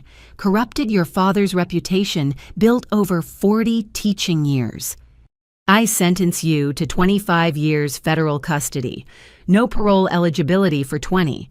You'll serve time at Otisville Correctional, where you'll participate in financial rehabilitation programs, teaching inmates financial literacy. Perhaps educating others will remind you what education meant before you weaponized it. Additionally, any future earnings beyond basic necessities go to victim restitution. Write a book, proceeds to victims. Paid interviews, victims. You'll live modestly while repaying lavishly. Mr. Morrison, you spoke of finding the boy who shared candy. I hope you do. But hope doesn't reduce consequence. 25 years. Court dismissed. The gavel fell with finality. Marshals moved to escort Marcus out. He looked back once, meeting each family member's gaze. "Thank you," he mouthed silently. Then he was gone. The courtroom erupted in subdued celebration. Victims hugged, prosecutors shook hands. Justice served, even if healing would take longer. Outside, media swarmed. I gave a brief statement about closure and consequences while my family slipped away. We'd played our parts. Now came the harder task, living without the golden child's shadow. That evening, we gathered at the house Marcus had tried to steal. Dad cooked Mom's recipes while we shared memories untainted by recent horrors. Stories of young Marcus teaching James guitar chords, helping Sarah with math homework, building blanket forts with Chloe. "Think he meant it?" Sarah asked. "The apology." "Does it matter?" James countered. "He's gone either way." "It matters," Dad said firmly. "Real remorse means possibility. Maybe in 25 years we'll have a brother worth knowing." "You'd forgive him?" Chloe seemed incredulous. "I'd consider it. Your mother believed in redemption, even wrote it into her final chess moves." Patricia had spent weeks analyzing Mom's legal maneuvers, the sunset clauses that destroyed Marcus's empire, the trust structures protecting our assets, the evidence preserved for this exact moment. She orchestrated justice from beyond, Patricia marveled. Knew law better than most lawyers. She knew her son, I corrected, knew what would save and damn him, chose both. We toasted Mom's memory with her favorite wine.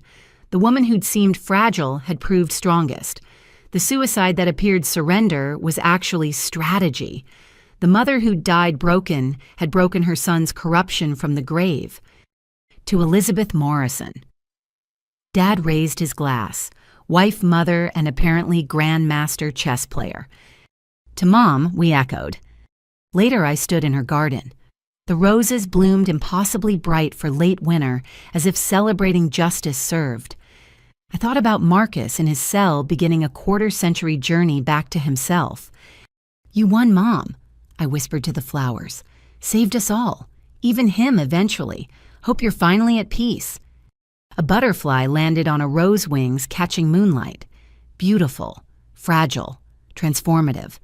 Like the justice we'd fought to achieve, like the family we'd fought to preserve. The golden child was gone. The family remained, scarred but stronger, tested but together. And somewhere in federal custody, a fallen son began the long climb back to the light his mother never stopped believing he'd find. Justice served, mercy offered, truth triumphant. The Morrison family tragedy had ended. The Morrison family healing could finally begin. 1 year later, we gathered in the same dining room where Marcus had announced his plans to steal our home.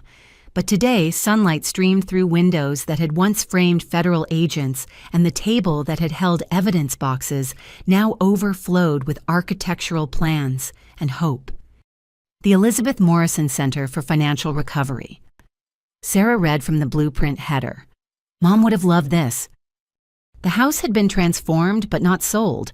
The East Wing now housed therapy rooms for fraud victims. The basement Marcus had used to terrorize us became a computer lab for financial literacy classes. Mom's garden remained untouched, a sanctuary amid services. First clients start Monday. I announced reviewing schedules. 43 of Marcus's victims have enrolled in free counseling and financial planning. Mrs. Patterson's teaching a budgeting class, James added, turning her struggle into strength for others. Dad emerged from the kitchen carrying Mom's coffee pot, now serving volunteers, instead of family alone. At 71, he moved with renewed purpose, no longer the broken man Marcus had tried to destroy. Who would have thought, he mused, that our house of secrets would become a house of healing? Through the window, I saw Patricia directing contractors finishing the memorial wall. Each brass plate bore a victim's name, not in shame but in solidarity. Marcus's crimes had created an unexpected community. Letter from Marcus, Chloe announced, holding up an envelope from the morning mail. We'd been receiving them monthly. His handwriting had changed from aggressive slashes to careful curves, as if he was relearning how to communicate without manipulation. Should we read it? Sarah asked. Today of all days. Today marked the anniversary of Mom's death. 21 years since she'd swallowed pills to trigger the legal mechanisms that would eventually save us all. She'd want us to, Dad decided. Redemption includes acknowledgement. Chloe opened the letter, reading aloud. Dear family, today I'm teaching fellow inmates about predatory lending. Ironic the expert thief warning about thieves. But maybe that's the point. Who better to spot a con than a former con artist? I've been assigned a job in the prison library, surrounded by books Mom would have loved. Found myself reading poetry yesterday. William Blake. Without contraries is no progression. Made me think about us. How destruction preceded reconstruction. Mrs. Patterson wrote me, can you imagine the woman I reduced to eating cat food offering forgiveness? Said Mom visited her in dreams, insisted on mercy. I don't deserve it, but I'm learning to accept grace I haven't earned. The money's gone, but memories remain. Not the bitter ones I nursed for decades, but older ones. Deeper ones. Teaching Chloe to ride a bike. Helping James write his first song. Sarah's pride when she solved that impossible math problem. Jillian defending me from playground bullies before I became one myself. 24 years left. Sometimes feels like forever. Sometimes like not enough. How long to excavate a soul? How many years to rebuild what greed destroyed? I'm sending something else. Found it hidden in my cell by the previous occupant. Seems appropriate. Use it, however, helps most. Still unworthy, but working on it, Marcus. Inside the envelope was a check, modest but meaningful, his prison earnings for the year, every cent he could spare beyond basic needs. He's trying, Chloe said softly. Trying's a start, I agreed. Change takes time. A knock interrupted. Agent Walsh, Jennifer now having returned to her real name after the trial, entered carrying boxes. Final evidence release, she announced. FBI's closed all related cases. These are personal items from Marcus's office. We'd avoided dealing with his possessions, the detritus of a criminal life, but closure required confronting even painful remnants. I'll help sort, Jennifer offered. Least I can do after everything. She'd become an unexpected ally. Her undercover work had traumatized her too, living Marcus's lies for 3 years. She attended therapy at the center, transforming from perpetrator to survivor. We opened boxes carefully. Most contained what we'd expected: fraudulent documents, expensive trinkets, evidence of excess. But at the bottom of the last box, wrapped in Mom's scarf, we found treasure. Family videos, James breathed, holding up old tapes. I thought these were destroyed. Marcus saved them. Sarah seemed stunned. Hidden in his private safe, Jennifer confirmed. Behind millions in bearer bonds. He valued these more than money. We set up Mom's old VCR technology creaking to life. The first tape showed Christmas 1995. Mom alive, radiant, directing our chaos with laughing authority. Marcus, help your sisters with the cookies, her voice commanded across decades. Young Marcus maybe ate carefully guided toddler Chloe's hands to place chocolate chips. No trace of the criminal he'd become. Just a big brother taking responsibility seriously. He was good once, Dad said quietly, before Richard's poison. More tapes revealed more truth. Birthday parties where Marcus ensured everyone got equal attention. family vacations where he carried tired siblings, school plays where he cheered loudest for our small triumphs. Look, Patricia pointed to background details. Richard's always there, watching, waiting. She was right.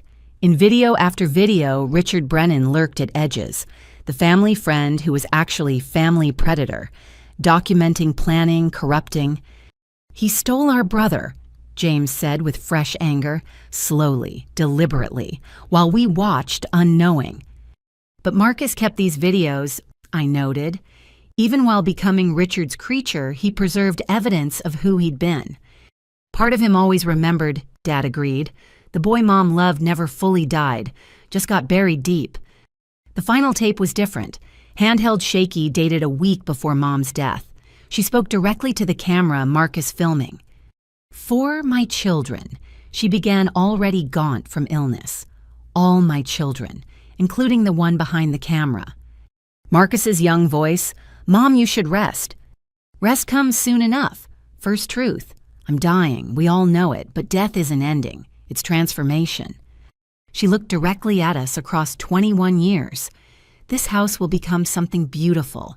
My children will become something powerful. Even tragedy serves purpose if met with love. Marcus, my firstborn, my heartbreak. You'll fall far before rising, but you'll rise. I've arranged it.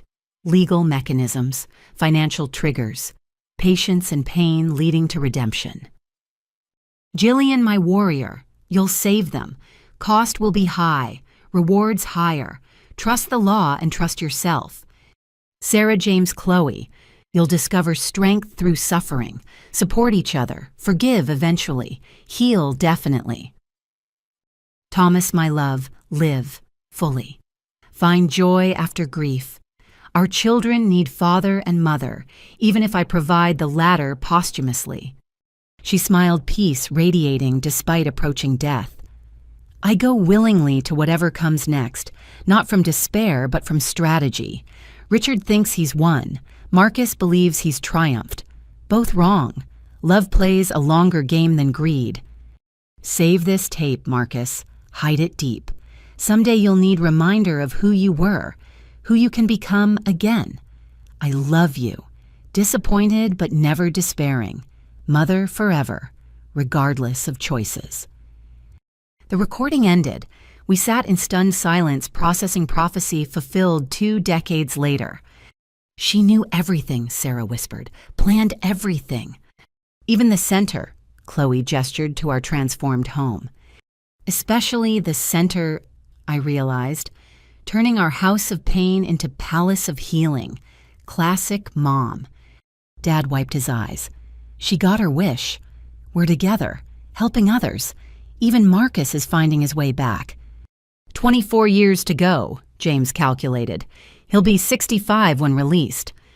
We'll be here, Dad said firmly. Changed but constant. His family, if he'll have us. He'll have us, I knew. The boy who saved those tapes will find his way home. A car arrived outside, more victims coming for orientation at the center. As we prepared to greet them, I paused at Mom's portrait.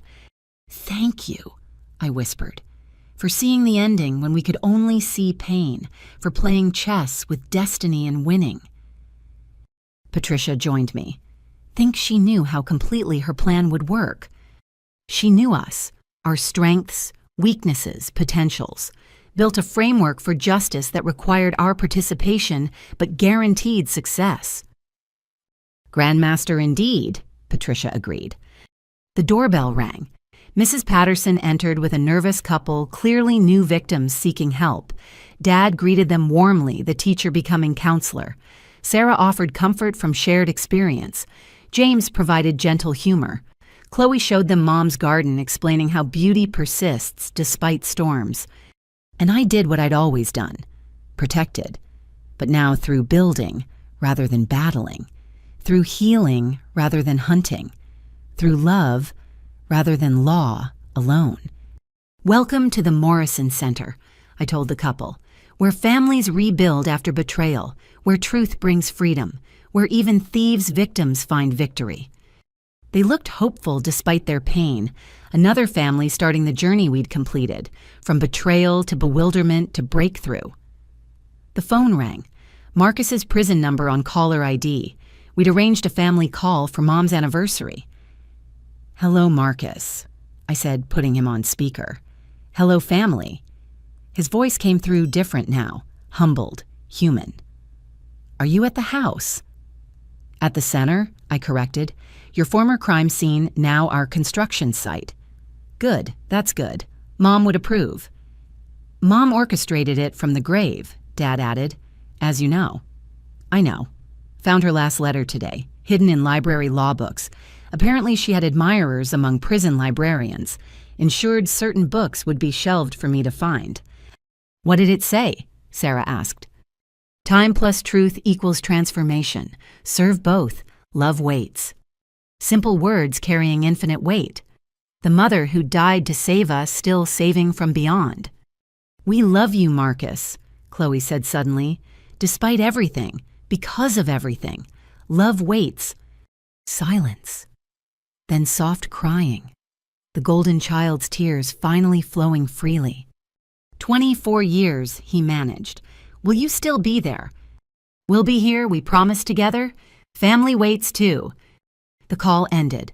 We returned to our work, greeting victims, planning programs, rebuilding lives. The Morrison Center buzzed with purpose, born from pain.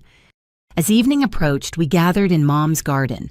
Her roses bloomed impossibly bright, fed by truth and watered by tears. 5 siblings and an aunt bonded by tragedy, but defined by triumph. To second chances, Dad raised his coffee cup. To justice served, I added. Behind us, the house that had sheltered secrets now shared solutions. Before us, futures stretched bright with possibility. And somewhere in federal custody, a prodigal son counted days until return.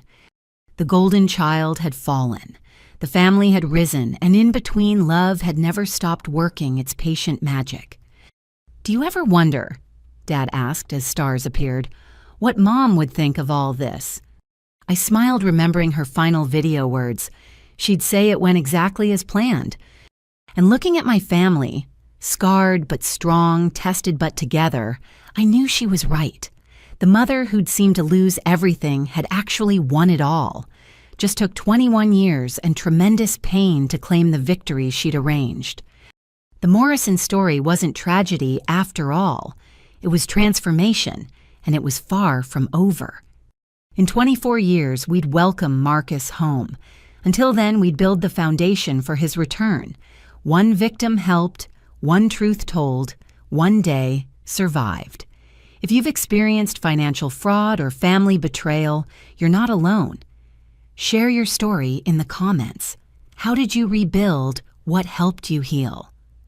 Sometimes the first step to recovery is knowing others have walked this path before you. If this story touched you, please like and subscribe to hear more stories of families finding strength through struggle. Share with anyone who needs a reminder that love can outlast even the deepest betrayals. Thank you for joining the Morrison family's journey from destruction to redemption. Remember, every ending can become a new beginning. Every tragedy can transform into triumph. Every broken family can choose to rebuild. Until next time, hold your loved ones close. Truth and time really do heal all wounds, even the ones we never thought would stop bleeding.